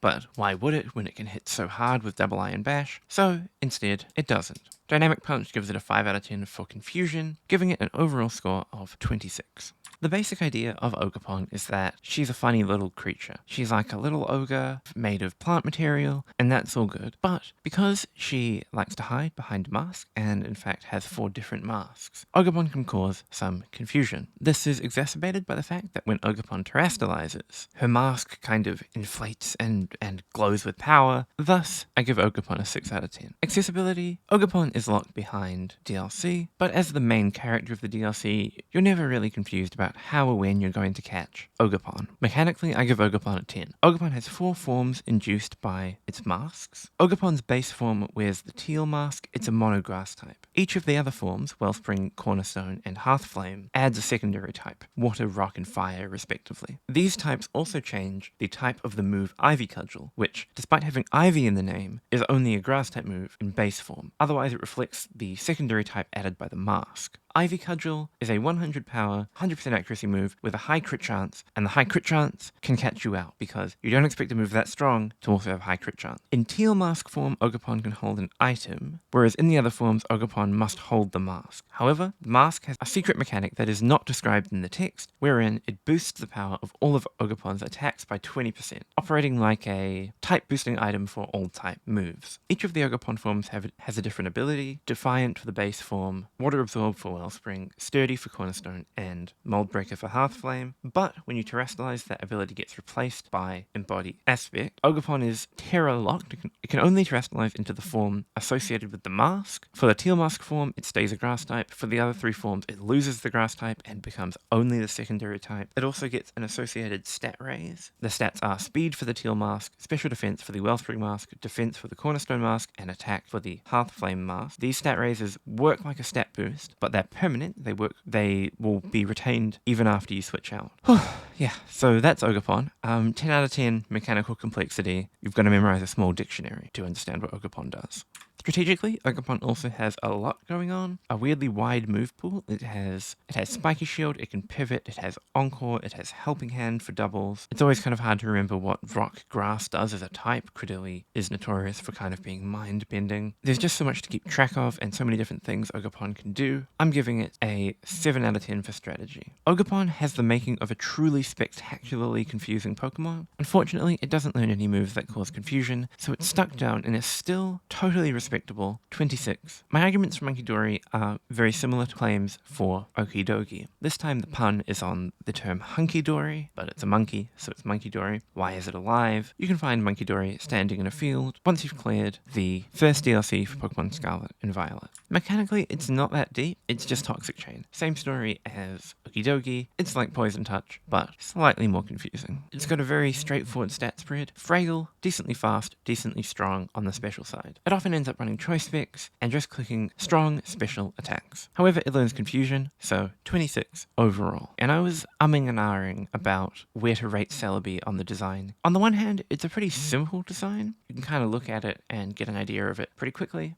It's just like a little vegetable sprite. On the other hand, it doesn't really have much of a grounding in any real-world thing. I guess it's kind of like an onion, like a flying onion with arms and legs. But also it's a time traveler, and that's a bit confusing. What is it about this flying little onion that lets it hop through time? I'm not sure. I decided, since I was confused about how to rate Celebi's design, that I would give it a 5 out of 10. Unlike a lot of the mythicals we've discussed so far, Celebi was released in a time before Wi-Fi. That means that the only way to acquire Celebi was to physically go to a game store that was participating in a Celebi distribution event. When you're a kid, this is incredibly confusing because you can't just walk to a game store and your only source of information about the fact that you can do this is like your friends on the playground who are dubious at best at spreading reliable information. Even if you did manage to convince your parents to take you to an EB Games in the case of New Zealand, you didn't just get a Celebi. You got an item imported to your save file in Pokemon Gold or Silver, which would let you go visit Kurt, the Apricorn guy, and he'd give you the GS ball, and then you take the GS ball to the Ilex Forest Shrine, wherein you'd find Celebi. That is much more confusing than just entering a code that you found on the internet, which is the way that you would acquire Celebi in an event today. Unfortunately for Celebi, it doesn't have any unique mechanic going for it. It seems like the kind of Pokemon that really should have switched its Psychic type for a Fairy type in Gen 6 when Fairy was released. I understand why they didn't. Psychic as a type is associated with legendaries and to an extent with time travel, but Celebi just looks like a little fairy. It looks like a little fairy creature, and it's definitely a grass type. I would have given it the fairy type and a signature move. It's got neither. Its ability is Natural Cure, which is kind of interesting, but also widely distributed, so all in all, it gets a 0 for mechanics. Strategically, Celebi is kind of interesting. It hasn't really had much of a niche in the later gens, it's kind of fallen off, but I think in Gen 3 it can do some interesting stuff. The reason I've given it a 4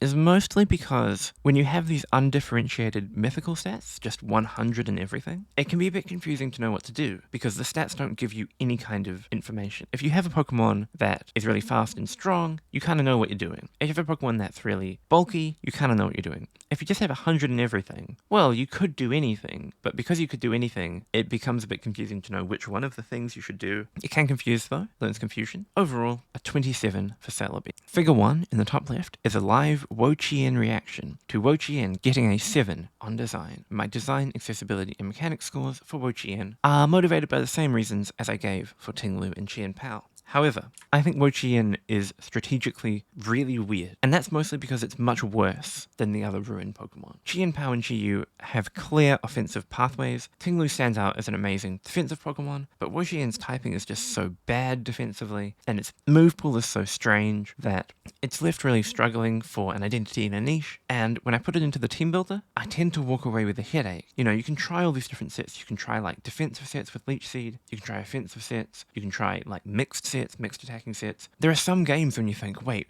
is Wo-Chien legit? Like, is this like an OU Pokemon and I've just discovered some heat set that no one had ever thought of? But then you like load that into a second game and it just gets like rolled by U-turn and you're like, why did I bring Wo-Chien? You know, I could have brought something actually good. So I have to confess that I find Wo-Chien particularly confusing. When you see one on the opponent's team, you just know that your opponent has cooked some crazy thing up with it. 6 out of 10 for strategy. Wo-Chien looking incredibly solid in all categories, except for the ability to confuse, leaving it at 27 overall. Now, base Shaman, 1 out of 10 design confusion. It's a hedgehog, but literally a hedge. Genius, but not very confusing. However, Skyform Shaman, I'm more confused by. You poke Shaman with a flower, it gets a mohawk, its ears turn into wings, and its legs extend and become green. I don't really get it, but that's okay. It's still just like a little animal guy. It's just less clear what kind of animal it is and why it can transition between these two strange forms. Shaman is kind of like Celebi, where you had to go to a physical retailer, you get a code, it gives you the Gracidia flower, you go to a meadow, you find Shaman. That's pretty confusing. 8 out of 10 accessibility. Mechanically, I might be overselling Shaman a bit. All it has going for it is the unique move, Seed Flare, and its ability to change forms. Seed Flare itself is relatively straightforward. It's a strong grass type move with a pretty high chance to lower special defense. There's just something about the fact that Shaman can change forms that is genuinely weird to me. It starts flinching constantly. It just feels unusual. 6 out of 10.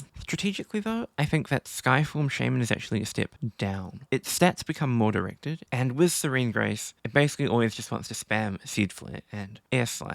Base Form Shaman is a little more confusing, but as a mono grass type, it's also just kind of bad and overshadowed by Skyform Shaman. With the ability to confuse decently well, Shaman gets a 28 overall. Silvally is a kind of chimera. It's got weird grass legs and a fin for a tail, and its head is like a blade. It's confusing to look at, it's confusing to understand, and most importantly, it comes in 18 different flavors. I think that despite the relative lack of complexity of its design, the entire intent behind Silvally is to confuse, and I think it succeeds. However, Gladion just gives you a type null. Don't have to work for it next. Mechanically, Silvally is knockoff Arceus. This is reflected literally in the name of its ability, the Arceus system, and by its unique move multi-attack, which, much like Arceus, allows Silvally to change type based on its held item. Multi-attack is stronger than Judgment, but because Silvally's memories don't give it an associated damage boost, they end up having the same base power effectively, so Silvally ends up being kind of bad. Strategically, I'm giving Silvally a 10 as well. I think that because there are 18 different forms, each of which has its own unique properties, and because Silvally has a really wide move pool, including some pretty interesting utility moves and parting shot to pivot, there's just so much it can do. It's a total jack of all trades, master of none. Emphasis on the master of none because its stats are so mid across the board that it never does anything amazingly, but it does an awful lot of things okay. When I see that my opponent has a Silvally on their team, it hardly narrows down what they're actually using that team slot to do, because until they send it out, I don't even know what type it is. Maximally confusing, in my opinion. Unfortunately, it can't confuse, putting Silvally at a very lopsided 28. Darkrai is a nightmare, which makes it actually not that confusing. Its design is a bit spooky, you know, it's got these trails, it's got this strange red necklace, which kind of looks like a mouth if you squint, but overall it's not that confusing, it's just like a spooky spectral ghost.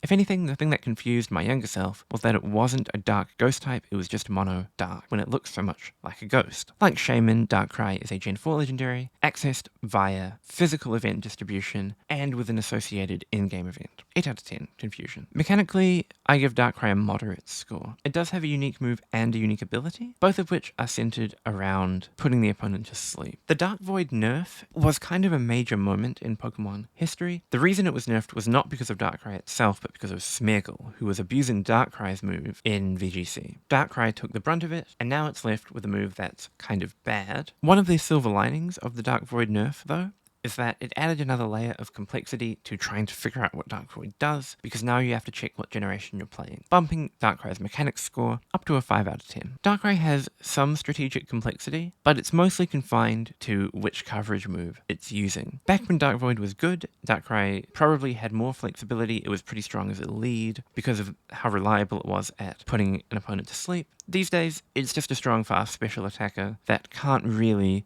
get much out of its ability or its signature move, but it certainly learns Confuse Ray, giving it a 28 overall. Another Reggie, another very confusing design. It's made out of a dragon's face, apparently, but if one of its arms is the top of the skull and the other arm is the bottom, what the heck is the red bit in the middle? And why does it have Reggie eyes? And why is it alive? I don't know. Science doesn't know. It is maximally confusing. In Pokemon Sword and Shield, you had to choose whether you wanted Reggie Drago or Reggie Alecki, but they were accessed in similar ways, so they get a similar accessibility score. Reggie Drago is also similar to Reggie Alecki mechanically. Its ability boosts its Dragon-type moves, and its unique move is a Dragon-type version of Water Spout or Eruption. As far as like common-ish moves go, Water Spout and Eruption are pretty confusing. The way that their damage scales with the user's current health leads to a particular kind of headache in battle as you try to calculate how much damage you're going to do with Dragon Energy versus, say, Dragon Pulse. Strategically, I don't think Reggie Drago has that much depth. It basically wants to spam really powerful Dragon-type moves to make the most of its ability, Dragons, more. It kind of has to scrounge for coverage and utility moves because its move pool isn't that wide, but I'm bumping it up strategically a bit because its stats are weirdly distributed and it's just a little bit too slow to reliably use without a dedicated team, which means that when you put it in the team builder, you have to figure out, how am I going to support this Reggie Drago creature? Am I going to bring sticky webs? Am I going to do some kind of weird speed control? Do I want like a healing wish user? Reggie Drago is constraining, but it's constraining towards a team archetype, which kind of doesn't exist. So that's a bit confusing. But the only person it can confuse is itself, so it only gets a 28 overall. I have to confess, I'm not confused by Urshifu's design. Urshifu is just a guy. A man, maybe an animal. I'm not very confused. 2 out of 10. Like Ogerpon, you get it just by playing through the Isle of Armor. The reason that I've bumped up its accessibility is because you have to choose which form you want. You can either get the water one or the dark one. However, if you are a competitive Pokemon player, especially a VGC player, you probably want to own a copy of both. And that means you're going to have to figure out how to get Urshifu twice. Now you can do that. You just have to make a new profile on your Nintendo Switch and run through the DLC again and get the Urshifu again and pick the other tower. But there's a lot of rigmarole involved, and along the way you're going to be consulting Google about which bits you have to do and which bits you can use your old game to do. I think that Urshifu's existence is kind of a cruel joke, and for that I give it a 7 out of 10 for accessibility. Mechanically, Urshifu's pretty complicated. It has 2 forms, which each have a unique move, a signature ability, and a corresponding Gigantamax form. The unique moves are pretty overtuned, they always critically strike, so you can't raise your defenses to block them, and Surging Strikes also hits 3 times. The thing that makes Urshifu truly notorious is its ability Unseen Fist, which lets it hit through Protect. Now, as a singles player, I kind of sleep on Unseen Fist. I'm not that excited by it. Urshifu is still insanely strong, too strong for OU, but that's mostly because of its good move pool, good stats, and good signature moves. However, in VGC, Unseen Fist is cracked. Protect is such a major part of the game that Urshifu's ability to just bypass it causes all kinds of mechanical confusion. It straight up collapses one of the fundamental gameplay patterns of double battles, which is the game of protecting. Gigantamax Urshifu does the same thing, but for max guard. Urshifu's G-Max moves bypass max guard, again undermining one of the core tenets of Pokemon battling. 9 out of 10 confusion. This ability to bypass protect is also bumping it up strategically. It means that you have to think about Urshifu quite differently to how you'd think about any other Pokemon in the game. However, I'm only giving Urshifu a 6 because its actual playstyle is pretty standard for a physical attacker. It wants to hit hard with strong physical moves, maybe it wants to set up with Sword Dance, maybe it just wants to go all out with close combat. It's just that you have to be careful not to rely on conventional control tools like Protect and Intimidate to stop it. With Dynamic Punch for confusion, Urshifu sits at a solid 29 in the high end of B tier. Jirachi is, in some sense, a simple design. It's like a star that you wish upon. However, it has palps on either side of its head, which is a bit confusing. It's crying, and it has, in the center of its stomach, a third seeing eye. That's pretty creepy and weird. Sorry, Jirachi. I don't really know what's going on with you. You get a 7. 6 for accessibility, accessed via event distribution in Gen 3. Now Doom Desire is just like a stronger steel type Future Sight. Fortunately for Jirachi, Future Sight is one of the most confusing common moves in the game. It forces the user and the user's opponent to keep track of a totally separate variable that's going to hit 2 turns in the future. I've lost Pokemon in Nuzlocke because I didn't know if my Pokemon faints on the turn that Future Sight is meant to hit, if the next Pokemon I send in will get hit by a Future Sight or not. Turns out that mechanic changes from generation to generation. Rest in peace, my Pidgeot in Fire Red. You wouldn't have died in a modern gen. Strategically though, Serene Grace gives Jirachi a lot of guidance. You just want to go for this Iron Head spam strategy, which is strong and very fun. I absolutely adore using Iron Head Jirachi to cause my opponents psychological distress, but it's a very straightforward tactical move. It gets 10 out of 10 as a confusion using Psychic type, leaving it with a strong 29. Oh, Landorus.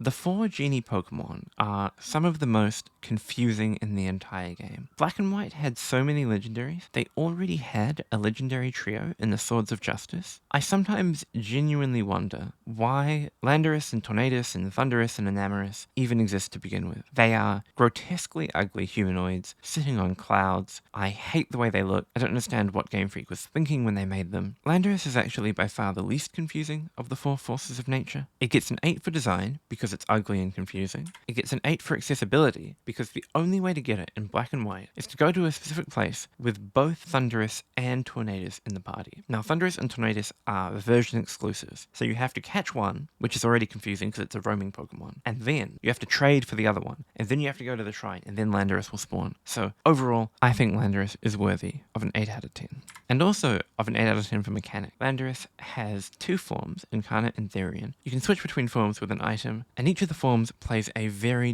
different role. The man form is a strong special attacker with Sand Force or Sheer Force, while the animal form, the Therian form, is a physical attacker with Intimidate, whose ugly mug will be intimately familiar to anyone who's played Showdown singles in the last decade. Strategically, I'm willing to grant Landorus some benefit of the doubt because of its 2 forms, and because the Therian form does offer a wide range of roll compression abilities. Unfortunately, it can't confuse, so it only gets a 29. Giratina is like a demonic caterpillar with 6 legs and 6 rib cages and evil shadow wings with 6 blood red spikes and the mouth of a predatory maggot. It can also be reverted into its origin form, wherein it loses its legs and begins to fly through the distortion realm on 6 differentiated shadow wings. I think if you put me in the room with a police sketch artist and I gave them that description, they probably still wouldn't come up with anything like Giratina. It's pretty easy to get though. In Diamond and Pearl, you found it chilling in a cave, and in Platinum, you just catch it as part of the main story. It has incredibly boring abilities, and its unique move is literally just the move Phantom Force, which a lot of ghost types get, with slightly more base power. It does have the form change and the associated statistical change, but I don't think that's enough to push its mechanics score any higher than a 3. The Legged form in particular is really bulky, even by Uber's standards, giving Giratina this unique role as a defensive spin blocker in Ubers. Now I don't think Giratina's sets are that confusing, but it is interacting with this gameplay loop, the setting hazards and the spinning them away and the blocking the spinning them away, that most legendaries are mere spectators to. So I think it does give it a bit of a learning curve and makes it a bit confusing to pick up compared to some more generically offensive legendaries. It also learns Confuse Ray, which places it with a confusion score of 30. Spectria and Glastria both got pretty terrible confusion scores, but I would say they trotted so Calyrex could gallop. Calyrex's design is, I think, significantly more confusing than Glastria. Even in its base form, it's a strange, long, floating goat with a very enlarged cranium. Its fused forms are in contention for like some of the strongest Pokemon in the entire game, but it's not like some of these other legendaries where it's like a time manipulator or some world-ending threat. It's just like a random floating goat who happens to be the most powerful creature in the known universe. I don't think fusing with Glastria and Spectria makes it that much more confusing, but it is kind of funny that this guy has 2 horses. So we'll bump him up, I guess, from a 6 to a 7 on the design score. Accessing Calyrex is as simple as buying and playing through the Crown Tundra DLC. Not too hard if you have the cash. I think that the novelty of As-1 as being 2 abilities at once is kind of overplayed. The Moxie equivalent alone contributes to 99% 10 to the power. I don't think Unnerve, especially in a singles format, is very relevant, and so Game Freak also aren't scared of putting multiple effects on one ability. Think of Miraidon and Koraidon, we've already seen, or a Pokemon like Ursaluna, Blood Moon. It is prima facie a bit confusing. I'm going to give Calyrex an amalgamated mechanics score of 7. Shadow Rider and Ice Rider Calyrex both have pretty straightforward goals that make them relatively easy to build. Shadow Rider wants Astral Barrage and a bunch of special attacks. Ice Rider wants Glacial Lance and a bunch of physical attacks. Their stats are so good for those purposes that there's really no reason to use them for anything else. The most confusing Calyrex, strategically, I think is the base form Calyrex, which is by all accounts really bad, like unusably bad, like bad and PU bad. This thing has a weird utility move pool, a terrible defensive typing, and not really much at all going for it, which makes it very confusing to try to use. You can pick it up in a draft league for dirt cheap usually, but what the heck do you do with it? I don't know, and neither does Calyrex. Now, unfortunately, it's kind of so bad that maybe you don't do anything with it and you don't even bother, so I'm not going to give it that high of a strategy score. When I see an enemy bringing base form Calyrex, I am confused, but I'm not like, uh-oh, what's this thing going to do? I think, oh, my opponent brought 5 Pokemon to this battle. Calyrex's access to a high accuracy confusion move rounds out its overall score at a solid 30. The origin section of Bulbapedia's page for Victini reads, Victini's appearance seems to be based on Usagi Ringo, a method of cutting apple slices to make them look similar to rabbits, which may ultimately be a reference to the Big Apple, one of the nicknames for New York City, which the Unova region is based on. Given Victini's location on Liberty Garden, inspired by Liberty Island, Victini could be a personification of the torch held by the Statue of Liberty. These deep-cut origin stories, Victini's cheeky gremlin-like appearance, and its unique trait of appearing before the starter Pokemon in the Unova Pokedex all combine to give Victini a very high design confusion score. You could have interviewed me for 100 hours and I never would have picked up on Victini being based on an apple. That one's a culturally specific reference, I suppose. Victini has a signature ability and 2 signature moves, but none of them are that confusing in my opinion. Victory Star is a pretty mild ability. It increases your accuracy and the accuracy of your allies by a little bit. V-Create is a crazily strong move that debuffs you a whole bunch, but there's nothing hidden going on. It just does a bunch of damage. And Searing Shot is just a generically strong fire-type move. Certainly, both of these are very powerful, but neither, I think, is very confusing. Victini is pretty interesting strategically, but I don't think it's very confusing. I think most of the time you're just looking for ways to get it onto the field and get it to do big damage and then leave again. Even with a 10 from Learning Confusion, Victini just barely misses the cutoff for A tier. So there we have it, and the only Pokemon we have left are the truly confusing ones. In order to be placed into A tier, a Pokemon must score 31 or more confusion points. That means that across all 5 confusion categories, A tier Pokemon require at least a 6 out of 10. We're entering the big leagues now. Everyone from here on out deserves our respect and our incomprehension. Now, Chi-Yu is not a very complicated design, but I do think it's confusing. You have to do a couple of double takes to really understand what's going on. It looks like a goldfish at a glance, but then you realize that it's not a fish at all, it's made of fire, and then you realize that the real core of Chi-Yu's being are actually its glasses. Chi-Yu is a glasses-powered creature, and I relate to that heavily. I also need glasses to exist, and so I give Chi-Yu a 7 out of 10 for design. Like the other Ruined Pokemon, it gets an 8 for accessibility, and a 6 for mechanics. However, unlike the other Ruined Pokemon, I'm not going to give Chi-Yu much strategic credit. Chi-Yu has basically one job, and that's to click disgustingly powerful special attacks, either by boosting with Nasty Plot or by running Choice Specs. Back when Chi-Yu was legal in OU, I wouldn't say that confusion was the emotion I felt when I saw Chi-Yu on the enemy team. Instead, I felt a kind of inevitability, where even though I knew exactly what Chi-Yu was going to try to do, I wasn't sure at all if I could stop it. That's a potent emotion, but it's not the one we're looking for today. Fortunately for Chi-Yu though, it gets a 9 out of 10 for confusion, squeaking it into the A tier,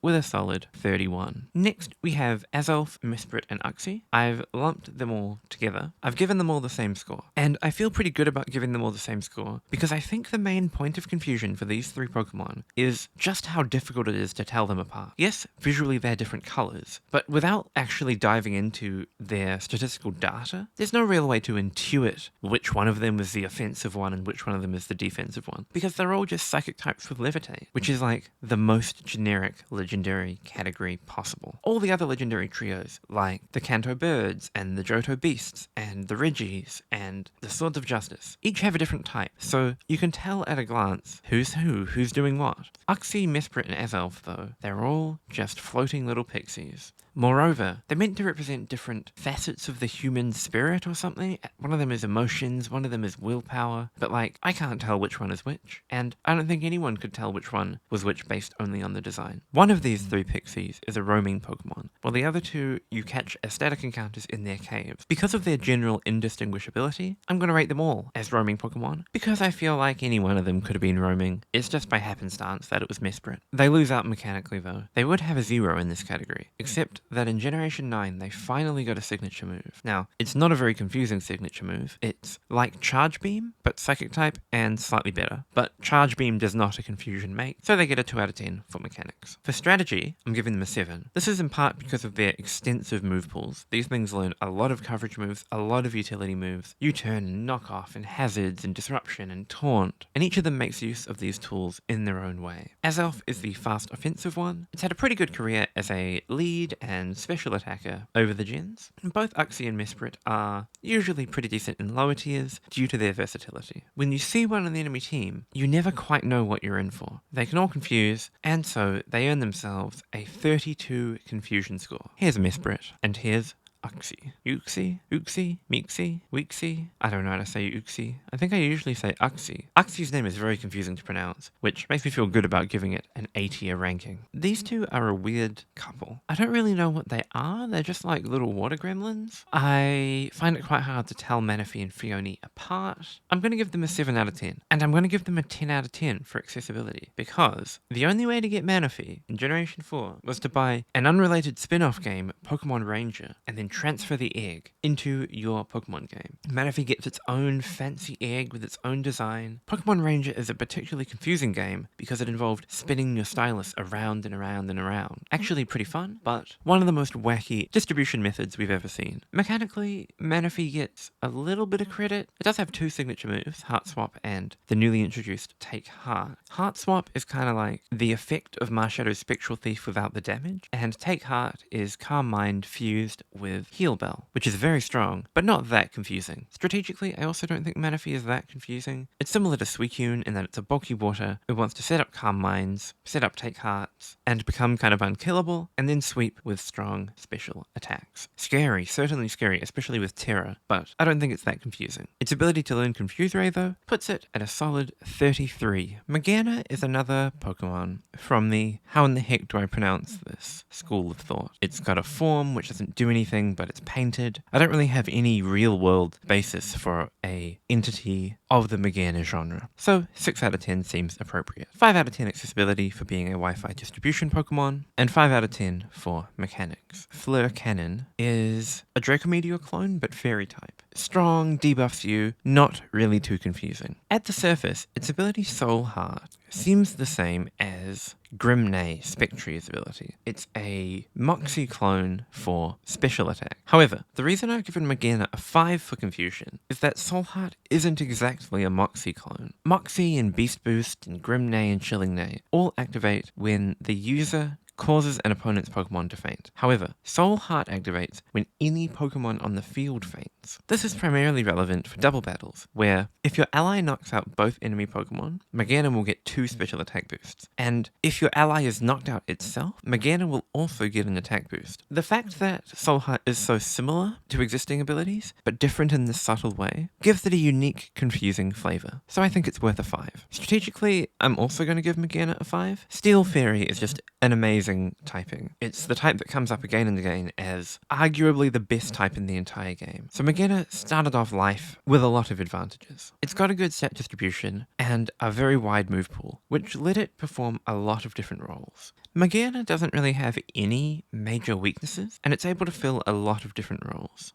It's kind of a frustrating Pokemon when it's allowed in a tier, because it doesn't really feel like you're sacrificing anything at all by putting it on your team. Because it can fit on so many teams, and because of its set variety, I think it's worthy of a 5. With a 10 out of 10 ability to cause confusion, Magearna sits comfortably in the A tier with a 31 out of 50. Latias and Latios both ask, what if dragon, but jet plane? It's a respectable question. If that was the end of it, I think I would give Latias and Latios a 2 out of 3 for design confusion. However, there are 2 aspects that have me increasing the design. The first is that Latias and Latios have a human form. This might just be a Pokemon movie thing, but I feel like I remember in the depths of my childhood memory that Latias and Latios could turn into people, and that raises a lot of questions. Second is that their megas are exactly the same color, which makes them very, very difficult to tell apart. Now, it has been done. There are people out there, connoisseurs of the Lati twins, who can tell Mega Latios and Mega Latias apart, but it's still very confusing for the layman. They could have made them even just slightly different shades of purple, but I guess they didn't because they wanted to score more points in the design category of confusion. Like other roaming Pokemon, Latias and Latios get a 7 for accessibility, and they also have quite a few unique mechanics. Their ability is Levitate, which is very boring, but they both have a signature move, Mist Ball and Luster Purge, and they have 2 unique held items. They have a Megastone, and they have Soul Dew, which has had a few different effects over the course of time. It used to boost their special attack and special defense stats by 50%, kind of like a combined choice, specs, and assault vest without the downsides of those items, and that was insanely overpowered. Now it just boosts their dragon and psychic type damage, but because the item has been changed so much, I think that adds a layer of confusion, because you have to check what gen you're playing and then find the specific properties of Soul Dew for that gen. Mist Ball and Luster Purge have also recently been buffed to become significantly stronger, so if you're playing Gen 9, you might be a bit confused about why Latias is suddenly running Mist Ball, because up until now, Mist Ball's been kind of terrible, but now it has a genuine role. Strategically, I'm also giving them a decent score, and I think part of what makes them so confusing is that these Pokemon are very similar statistically. They have the same typing, they have the same ability, they have almost identical move pools. They seem to do, and yet in battle, they are very clearly differentiated. This is the topic of my most viewed video of all time, which is why are Latias and Latios used on different teams? Now, when I actually see a Latias or a Latios, I'm not that confused. I know pretty much what they're going to do. Latias is going to do defensive setup and then terrestrialize and try to sweep me. Latios is going to be a breaker and a pivot. But because of this meta level confusion that was so intense I had to make an entire video about it, I think that I'll split the difference and give them a 5 out of 10 for strategy. Given that they both earn confusion, they end up with a 33 overall. Here's Latios, see above. Next up in A tier, we have the Cosmog family. Now, the Cosmog family are unique benefactors of my decision to group evolutionary lineages together. They are the only legendary Pokemon with a branching evolutionary tree, and Lunala and Solgaleo are very distinct from each other. All of their designs are pretty intense, they're pretty celestial. I don't think that Cosmog is too confusing, he's like a puffy little space cloud, and the confusion of Lunala and Solgaleo is maybe a 4 out of 5 level. Lunala asks, what if bat but space? And Solgaleo is, what if lion but the sun? But Cosmo M in particular I think is a very confusing design. This thing is one of the heaviest objects known to man. It is, alongside Cosmog, by far the worst restricted Pokemon available. It's more like a chrysalis or a pupa than it is an actual Pokemon. And for that, I give the family a 7 out of 10 for design overall. Unfortunately, they lose out on the accessibility front. You meet Nebby before you even meet your own player character in Pokemon Sun and Moon, and you're never left wondering whether or not you're gonna get it at some point in the game. Lunala and Solgaleo each have their own signature ability, Shadow Shield and Full Metal Body, respectively. These abilities are very nearly clones of existing abilities. Shadow Shield is a clone of Multiscale, and Full Metal Body is a clone of White Smoke and Clear Body. However, unlike those abilities, the Cosmog family's abilities cannot be negated by other moves or abilities. So for example, hitting Lunala with a Mold Breaker move will not bypass Shadow Shield. This is a very minor quibble, but that's what makes it so confusing. When it does happen, it'll leave you scratching your head. This unique property becomes particularly important because Moongeist Beam and Sunseal Strike, the signature moves, are moves that ignore abilities, except for abilities that can't be ignored, like Shadow Shield. So, when you hit a Lunala with a Moongeist Beam, well, it'll still do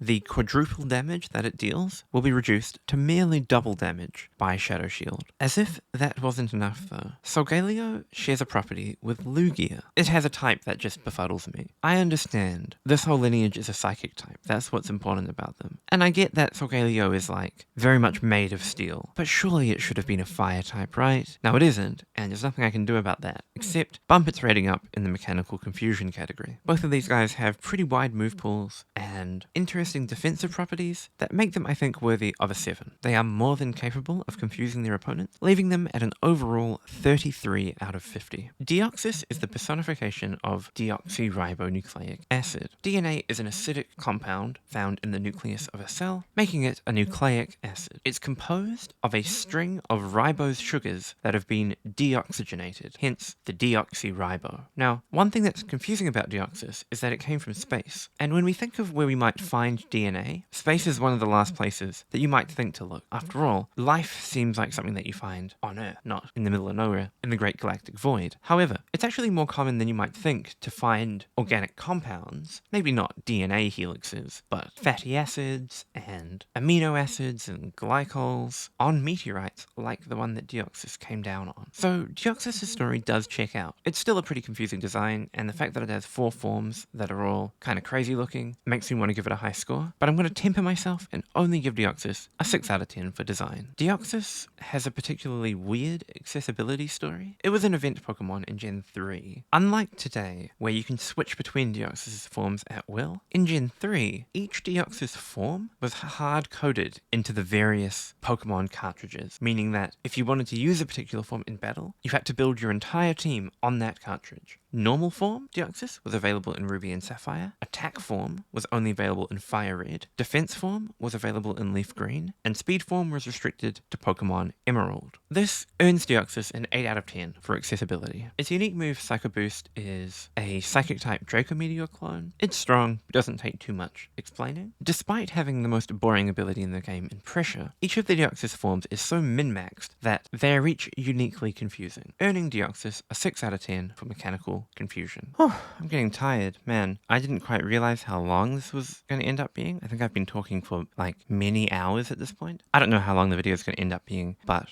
it could be really long. Sorry about that. There might be no one watching at this point. The engagement may have fallen off. That's okay. If you are still here, you're the ghost. I'm probably talking to just Jonathan right now.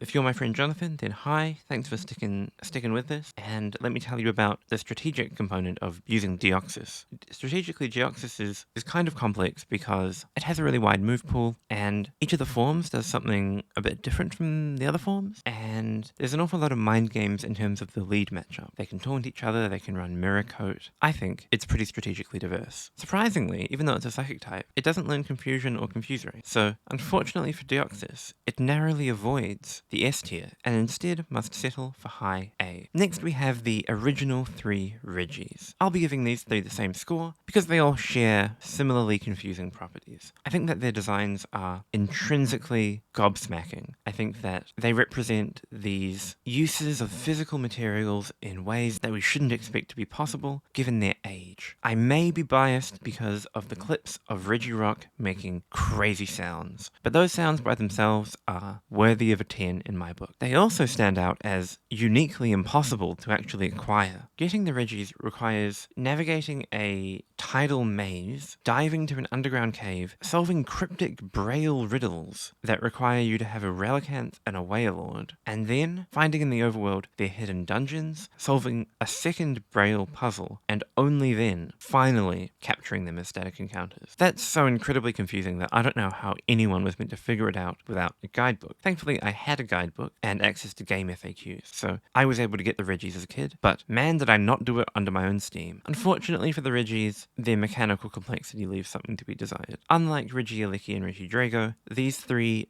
don't have a unique ability or a unique move to call their own. The reason I'm giving them a 2 for mechanics instead of a 0 is because I think that their mechanical feature, especially for their time, was their crazy stat distributions. Regirock rolling up with a 200 base special defense is kind of mechanically crazy in its own right, even if it doesn't seem that cool today. Strategically, I'm going to give the Regis a 7. Because of their weird, defensively oriented stat spreads, they can be pretty hard to use, but they have seen some use throughout the generation. I'm always quite confused when I see a Regirock, a Regice, or a Registeel on my opponent's team, and in a recent draft league, I got completely demolished by a Registeel using a moveset that I was not expecting. So, in honor of that, I'm giving Regirock a 7 out of 10. They all learn Dynamic Punch, giving them a final score of 34, landing them in the top of A tier. Here is Regice and Registeel, who are doing the same things as Regirock. Next, we have Pheasantipede. This this Pokemon is confusing in 1,000 ways. Just like the other, whatever these guys are called, poisonous villains, Fizandipity has a funny pun name. This time it's a pun on the word serendipity, and a relatively obscure set of lore and background and general vibe that make me think it's worth a 7. You find it standing in some cave once you've made it through the DLC, and it's not too mechanically complete, with Toxic Chain, again, being its only claim to fame. However, I'm giving Fizandipity a 10 out of 10 for strategy because I cannot figure out how to build this thing. It's just an incredibly awkward Pokemon. Special Defense is its highest stat, which, as I've said before, makes for a confusing Pokemon. It has a pretty wide move pool. It can use Beat Up, which synergizes with Toxic Chain. It can run special attacks. It can run Heat Wave, or it can run physical attacks. It can run like an Assault Vest set and be really specially bulky. But I feel like whatever I try with it, it doesn't work. It's totally confounding. And when I see one on the enemy team, I feel like I have no idea what it's about to do to me. I feel like it could do any number of things. So, Fizandipity, I'm giving a 10 out of 10. This thing breaks me in battle. And it gets a 9 out of 10 for confusion, too, putting it up there with the Regis with a final score of 34. If we were going by design alone, I think Eternatus might be S tier. I think it might take the gold medal. This thing is absolutely bonkers. It's an enormous dragon skeleton made of high contrast colors so you can't really tell what you're looking at. Its ribcage is weirdly triangular, and of course, it can transform into a giant hand, which is unplayable, but would completely break the game. You do just get Eternatus from playing Sword and Shield. It is very accessible, but there's some mechanical complexity. It has 2 unique moves. Dynamax Cannon is a generically strong special attack that did double damage to Dynamax Pokemon when that mechanic existed, and Eterna Beam is like an even stronger Dragon-type Hyper Beam. With Pressure being its only ability, it's not the most confusing thing in the game, but I'm willing to give Eternatus some street cred. Strategically, I've never used this thing in my life, but the idea of using it gives me a headache. Poison Dragon is a weird typing, its moves are weird, its coverage is weird, I just don't even know where to start with it. Maybe if I played some Ubers games and gave it a try, I would lower the strategy rating. But from where I stand, I'm looking at this thing in the Showdown Team Builder, and I don't know what the heck I'm going to do with it. 7 out of 10. Eternatus learns Confuse Ray, placing it up here with the greats with a score of 34. Now we've talked about Silvally already. Arceus is going to mirror a lot of the same sentiments. I actually think Arceus' design is less confusing than Silvally's. It's just like a sort of generically holy, powerful, quadrupedal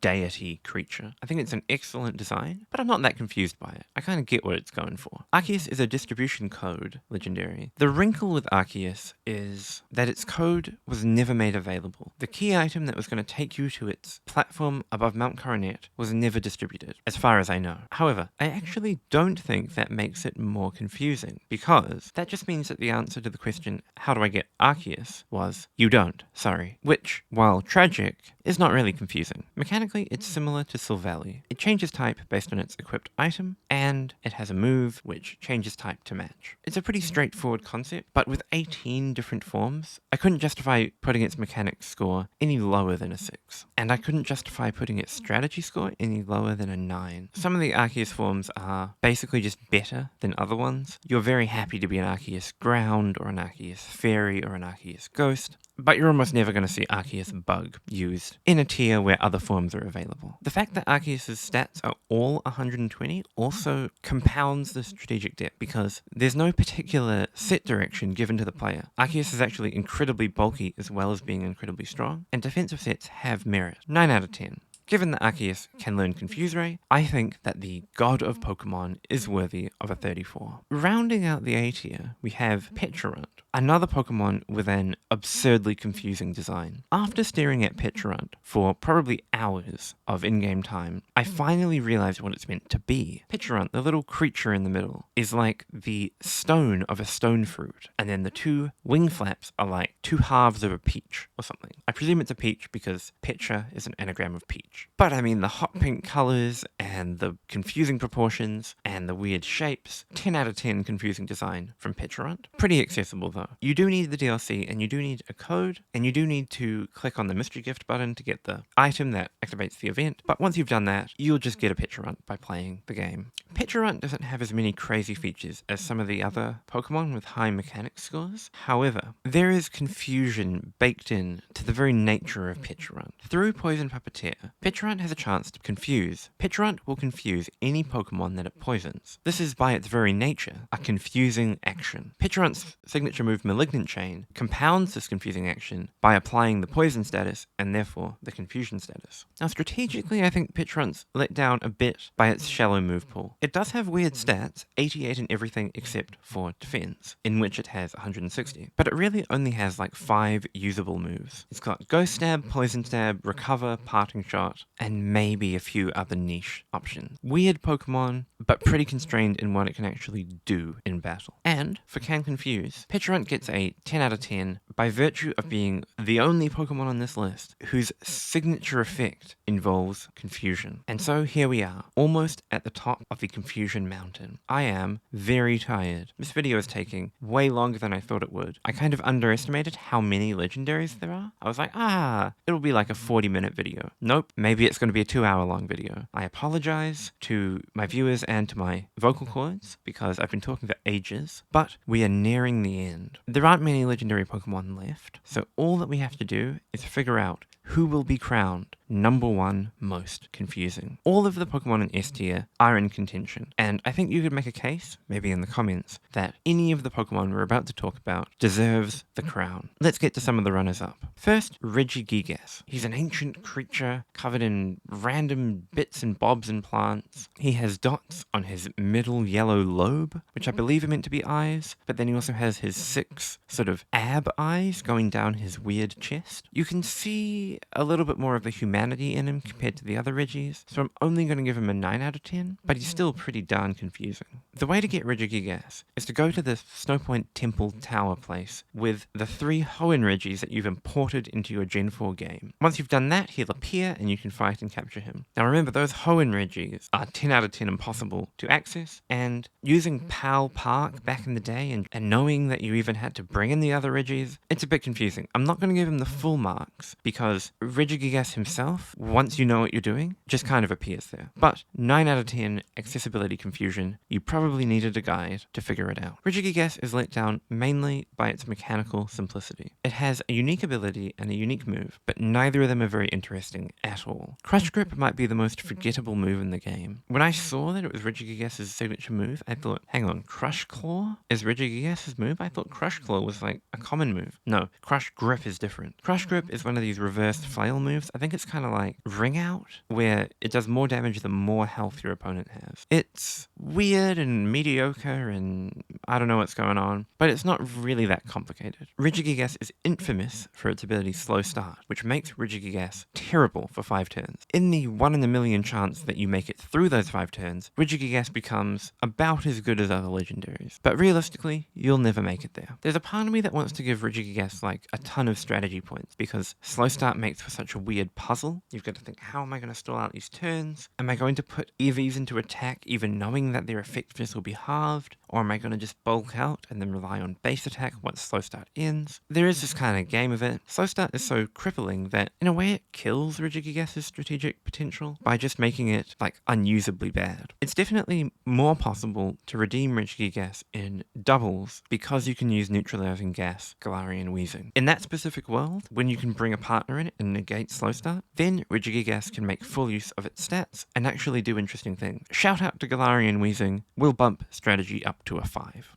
Thankfully it learns Confuse Ray, putting Regigigas at the bottom of S tier with a strong 36 out of 50. Coming up next, we have Hooper, another 10 out of 10 confusing design. I understand that it's meant to be like a kind of djinn creature, but man, is that unbound form with the 6 floating arms just an absolute black hole of confusion. It's a modern Wi-Fi code distribution Pokemon, so you just have to wait for the right time and then download it. Accessibility, not too confusing. But mechanically there's a lot going on. It has 2 forms which have different types, and that alone is a bit confusing because Hooper Unbound is the more popular one, so I find it very easy to forget that base Hooper is not a dark type, it's a psychic ghost type, and you want to hit it with dark and ghost type moves rather than just with U-turn. It also has 2 signature moves, Hyperspace Hole and Hyperspace Fury, based on which form it's in, earning it an 8 out of 10 for mechanical confusion. Strategically, I'll give it a 5. Unbound Hooper is weird. Its attacking stats are incredibly strong, but it's in this awkward good speed tier. Its bulk is just feeble enough that there's counterplay to it.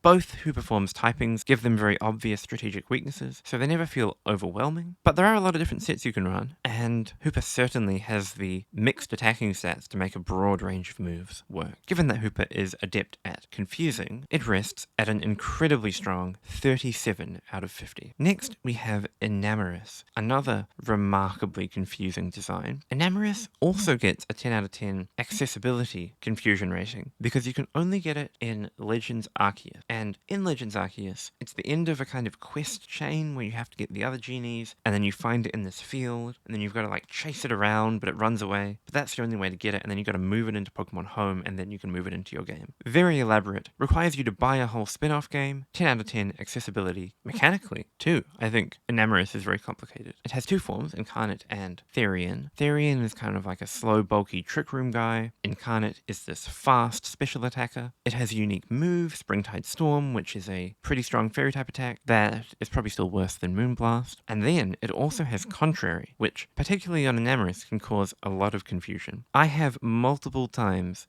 loaded my Calm Mind Enamorous into battle, clicked Calm Mind, and watched it lower my special attack and special defense because I put Contrary in the team builder. Similarly, I've run Terra Stella on Cute Charm Enamorous, and then wondered why my Terra Blast Stella was lowering my stats. Confusing ability, confusing move, confusing forms, 8 out of 10 for mechanics. I think that I'm particularly confused about how to use the Therian form. The Incarnate form feels like it's in a pretty stable place in OU as a fast attacker. It quite likes having a Choice Scarf, it quite likes having heavy duty boots, and you basically either run the Cute Charm, like all-out attacking set, or the Contrary set with special attacks and superpower and maybe Terra Blast Stella. The Therian form, though, behaves a lot more like a Manaphy or a Latias. It's a slow Terra abuser that sets up with Calm Minds. I've tried to use it quite a lot. It's weird to team build with. It seems like it wants to go on one of these, like maybe a Sticky Webs team or some kind of bulky offense team, but it doesn't really like grassy terrain because it's flying, so it can't heal from the grass. I don't know. I find Therian Enamorous pretty confusing, and base Enamorous has some confusing strategic elements too. If Enamorous learned Confuse Ray, it would be sitting at a 45 out of 50 points, which would make it the most confusing legendary Pokemon in the game. Unfortunately, it hardly learns a confusing move at all, and so it's stuck down with a mere 37 points. Next up we have Tornadus and Thundurus. I think these guys are quite similar. I am not quite as confused about the design as I was for Enamorous, but I'm still very confused. I think they're ugly. I don't know why they exist. I don't know what they're doing. I kind of wish they hadn't shown up to the party. They are roaming legendaries, and so they get a 7 out of 10 for accessibility.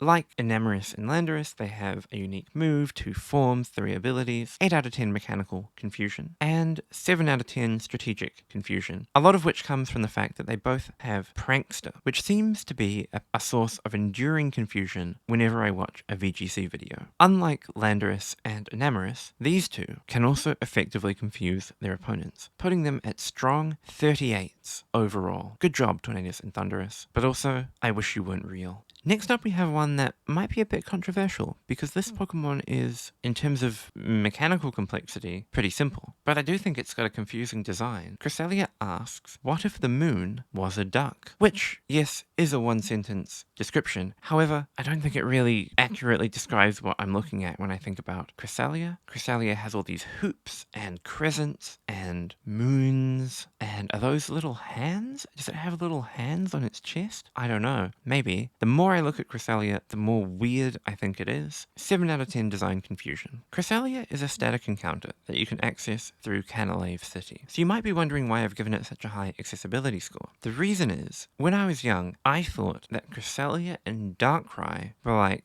a legendary pair. I mean, they kind of are, right? Cresselia's like good dreams, and Darkrai's like bad dreams. That's how they're framed in-game. Since Darkrai was a mythical, I thought Cresselia was too. And so I went around telling my friends that you couldn't get Cresselia in Pokemon Diamond. This was a lie. I was spreading misinformation. But because Cresselia conned me into spreading misinformation when I was an impressionable child, I'm giving it a 7. You can fight me in the comments section if you want. Mechanically, I'm also giving Cresselia a pretty high score. Only a 6, but that might seem high for a Pokemon with no forms, no unique items, and a boring ability in Levitate. Here's my reasoning. Cresselia has 2 unique moves, one of which is like jungle healing, but Cresselia themed, and that was enough to give Zarude some mechanical confusion. confusion. The other move, though, Lunar Blessing, has two properties that make it worthy of a high confusion score. First, it makes Cresselia faint on the spot, which is just a very confusing thing to have to do in a Pokemon game. I think that causing your own Pokemon to faint is so counterproductive to what you're usually trying to achieve that some people might struggle to see why you would ever use Lunar Blessing at all. Second, moves like Lunar Blessing have a whole host of weird interactions with hazards and with the turn timer that have changed from generation to generation. So when you use Lunar Blessing, in some gens, it instantly ends the turn, preventing your opponent from using the move they were going to use. So if they click Swords Dance or they click Stealth Rock and you click Lunar Blessing and you're faster, they just don't get to use their attack, which is amazing for tempo, but there's nothing in the game to indicate that that's how it's going to work. Secondly, in some gens, the healing and restoration of Lunar Blessing applies after your Pokemon switches into hazards, and in other gens it applies before. There's pros and cons to either option. If it applies before, it can save your Pokemon from hazard damage if the hazards would kill them otherwise. So if you had like a 3% health Zamazenta and you were switching it into spikes, but Lunar Blessing applied first, your Zamazenta would heal to full and then lose 12.5% of its health from spikes, thus being alive on 87.5%. However, if it applies after entry hazards, then your 3% health Zamazenta would faint, but your 30% health Zamazenta would go down to 18% and then heal back up to full, and so it would end on 100% health rather than 87. The fact that this has changed from gen to gen, and how niche of an interaction it is, combined with the fact that it's kind of always relevant because hazards are up in most games, so you do actually have to worry about this, makes Lunar Blessing in particular really quite confusing. For a similar reason, I'm giving Cresselia 8 for strategy. Now, in Gen 9, it's operating in the same domain as Latios and as Manaphy. It's a Calm Mind, Stored Power, Terra Poison sweeper. However, because Cresselia's unique feature is that it can end its own career to help one of its allies, I just think that's incredibly confusing and totally catches me off guard sometimes. I'll be thinking, oh, I chipped down their sweeper, it can't do anything. Whoops, Cresselia clicked Lunar Blessing and now I lose. So, 8 out of 10 for strategy. And with a 10 out of 10 for confusion,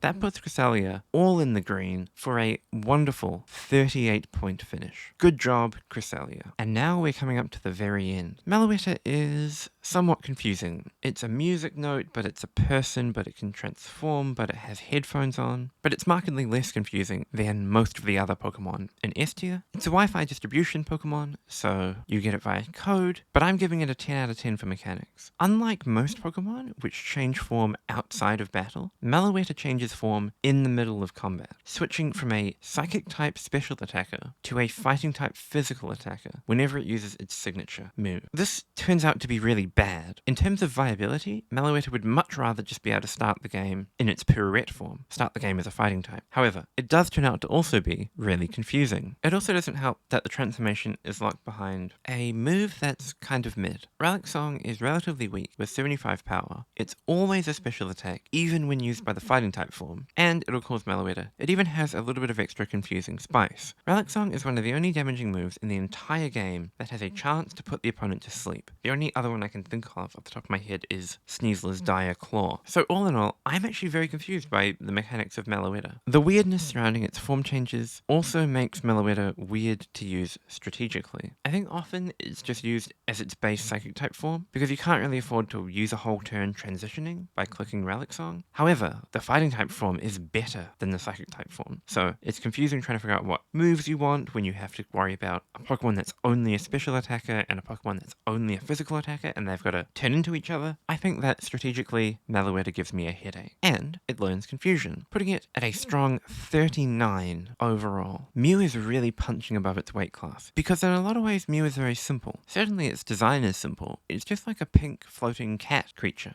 But the more that we learn about Mew, the more confusing its design becomes. Mew is meant to be the equivalent of our world's Luca, which stands for the last universal common ancestor. All Pokemon are hypothesized to be descended from Mew. This has a broad host of implications for evolutionary and adaptive hypotheses. The fact that Mew is still alive as a kind of living relic is wonderful for science, but its very existence raises so many questions. I'm giving Mew's design a 6 out of 10 just for the sheer breadth of scientific research that I am sure it has sparked. it is sparked in the Pokemon world. Mew is an event distribution Pokemon. You got it in the original games by going to a participating retailer and downloading it onto your device. The reason I've given Mew a 10 out of 10 for accessibility is that while that is the true story, I'm sure a lot of you in the audience who have made it this far into the video, I wasn't expecting it to be this long when I started making it. I'm sure many of you who are still watching have heard all of the playground rumors associated with Mew being available if you just look beneath that truck in the right way. The fact that Mew spawned a whole genre of playground mythology and false instructions and transnational gaslighting means I feel honor bound to give it a 10 out of 10 for accessibility. Mew's mechanics are where it suffers the most. Some of you might think that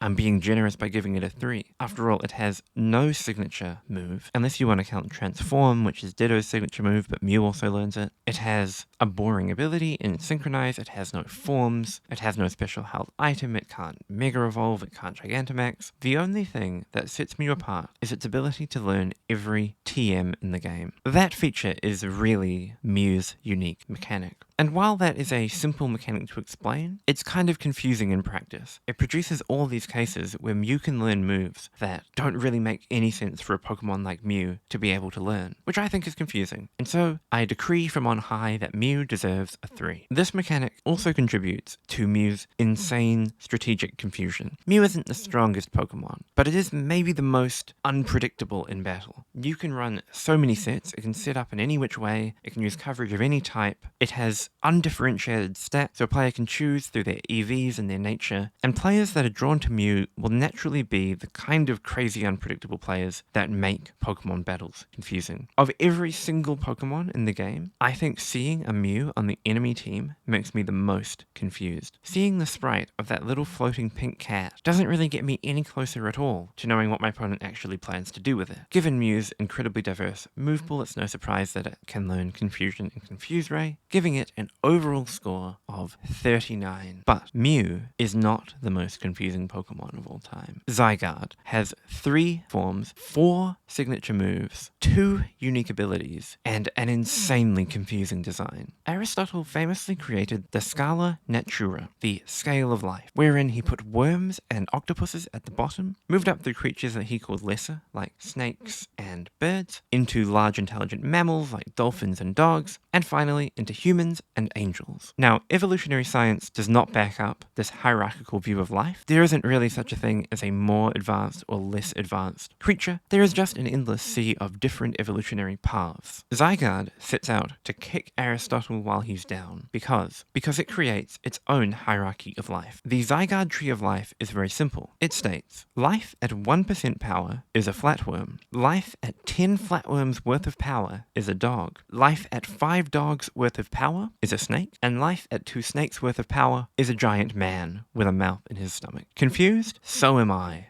10 out of 10 design confusion. Now, in Pokemon X and Y, Zygarde's debut game, it's just a static encounter sitting in the bottom of a cave. However, 10% and 100% Zygarde were only made available in Sun and Moon, and they are more complicated to acquire. To access these other Zygarde forms, you have to collect Zygarde cells. These are exactly the kind of collectible that you might be tempted to follow an online guide when you're collecting. And so I think it's fair to rate Zygarde as a 6 out of 10 for accessibility, because of the Zygarde cell collection aspect.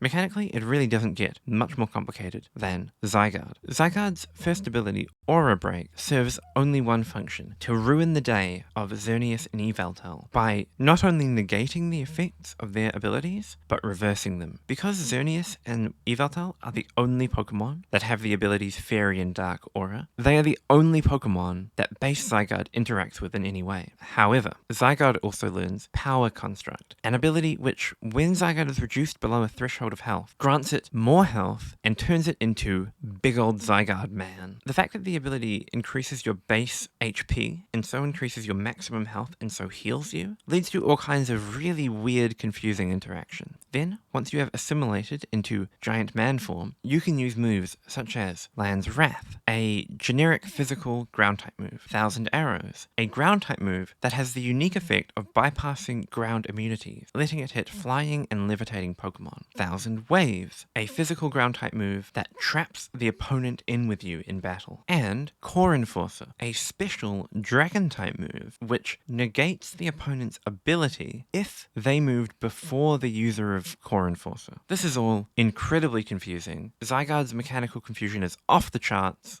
10 out of 10, what the heck is going on? Zygarde is let down a bit strategically though. Outside of Zygarde's signature movesets, its move pool isn't actually that broad, and all of the forms have pretty clear game plans that they want to go for. So I don't think Zygarde is the most confusing Pokemon to fight. You just have to make sure you've got Bulbapedia open so that you can check the difference between 1,000 arrows and 1,000 waves in a pinch. Unfortunately for Zygarde though, it doesn't learn a confusing move. Despite the overwhelming complexity of its design and its mechanics, Zygarde only scores a 31. I decided to bring it up here into S tier because I almost felt sorry for it. Zygarde is trying so hard to be the most confusing Pokemon, and it gets so very close, but it just doesn't quite get there. I'm recording this last bit after having edited together most of the video, and this thing is going to be way too long, incredibly rambly, and I've done so much quick cut editing for such little reward. I'm not even sure if my computer is going to be able to render the video. A video which, mind you, is literally just a PowerPoint slideshow. If I could go back and do things differently, I wouldn't do things at all, because I just don't think it was worth it. I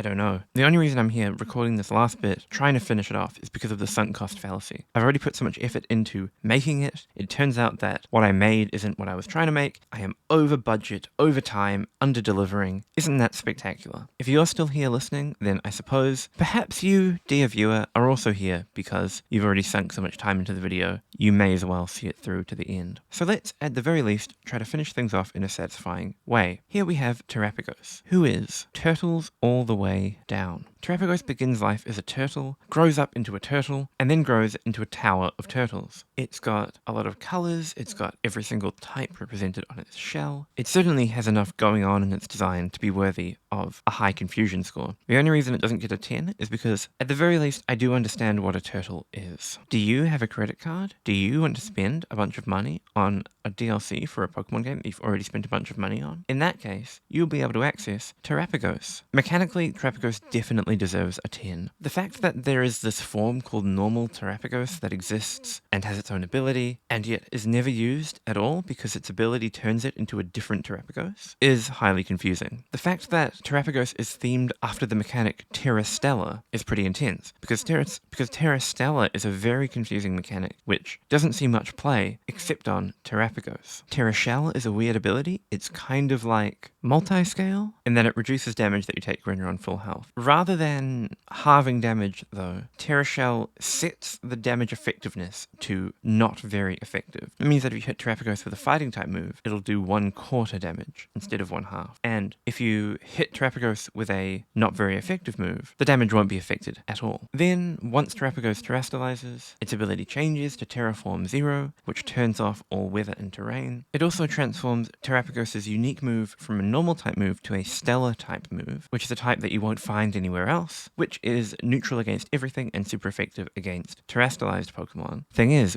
terastallizing Terapagos actually reduces the damage of Terra Starstorm, because even though Terapagos becomes a stellar type when it terastallizes, it doesn't get stab on its Terra Stellar Terra Starstorm, whereas it did get stab on the normal type version before it terastallized. So you have to be careful about terastallizing, because you'll lose your fake multiscale and you'll lose stab on your signature move. However, your base stats do get way higher, so it's still a really good idea. I don't know. I'm confused just thinking about Terapagos, and we're so far into the video that my brain is potentially facing permanent destruction, so we're going to move on. I'm giving Terapagos a very high strategy score, too, because it's quite confusing to use in battle. It gets an awful lot of coverage moves, which makes sense because of its type, but is there any point in using any of them? Especially in doubles, when you have an incredibly spammable, unresistible signature move. You end up wondering, why am I clicking anything other than Terra Starstorm? Terapagos is also a good spinner with Rapid Spin. It's a wacky, confusing Pokemon that I don't know how to interpret. Maybe it's just a skill issue, and if I was better, Terapagos would get a lower strategy score, but I'm only mortal, so Terapagos gets an 8. The final question then is Terapagos the most confusing legendary Pokemon? The answer to that question is no. Terapagos doesn't learn a good confusion move, so it actually only gets a 31. Come back when you've learned Confuse Ray, Terapagos. There is only one legendary Pokemon that we have not talked about yet in this video. It is, in my opinion, the most confusing legendary, without further ado, I would like to welcome Necrozma to the stage. Necrozma has 4 types, 2 signature abilities, 3 signature moves, including a signature move which I think has the longest name of any move in the game, and 4 distinct forms,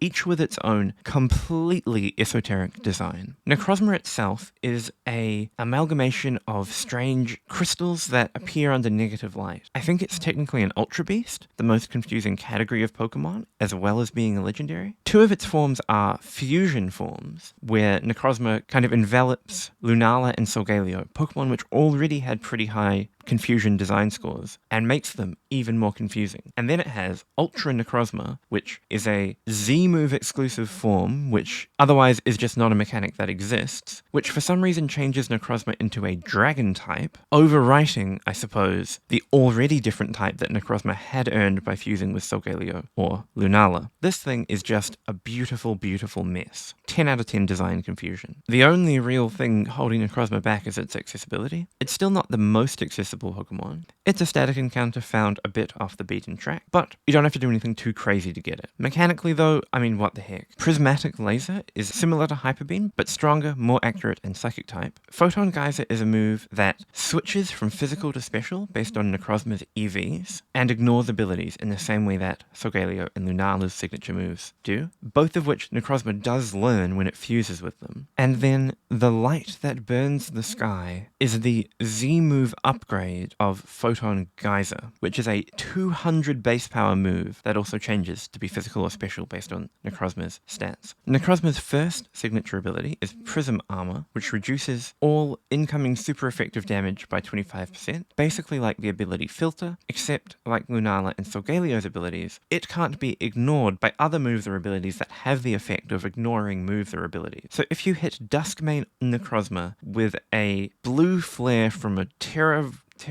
Blaze, what's it called?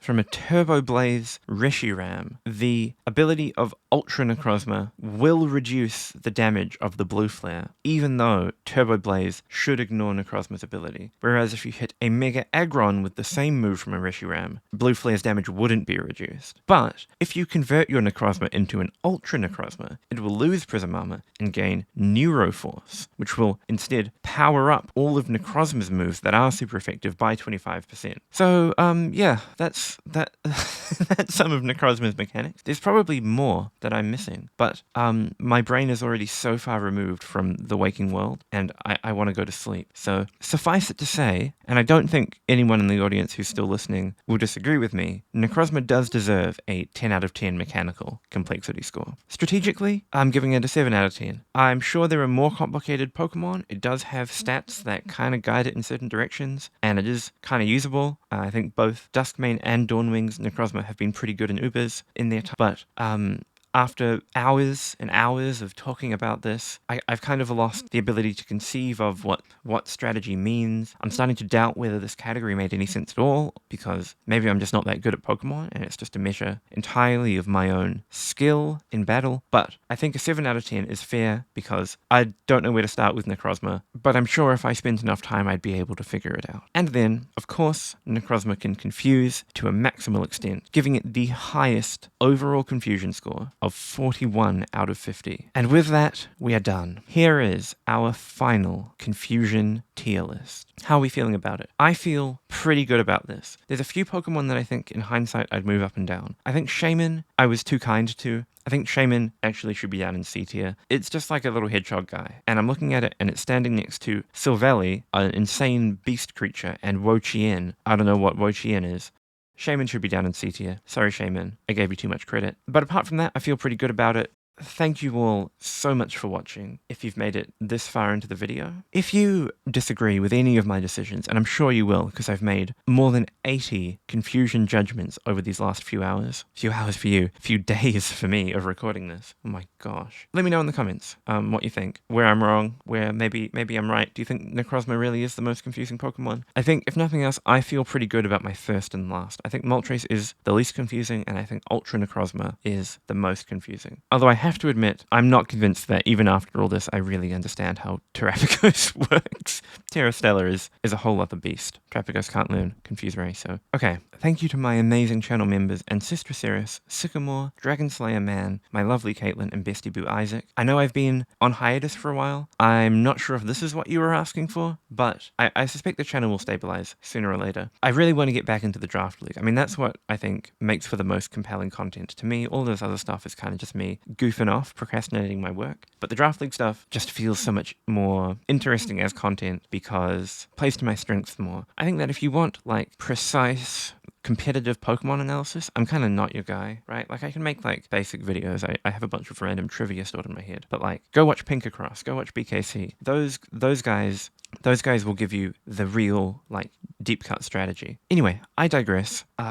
Every moment I keep talking is another moment that will have to render in this overly long video. So I better stop talking and say goodbye. Goodbye. Thanks for watching. See you all in the next one.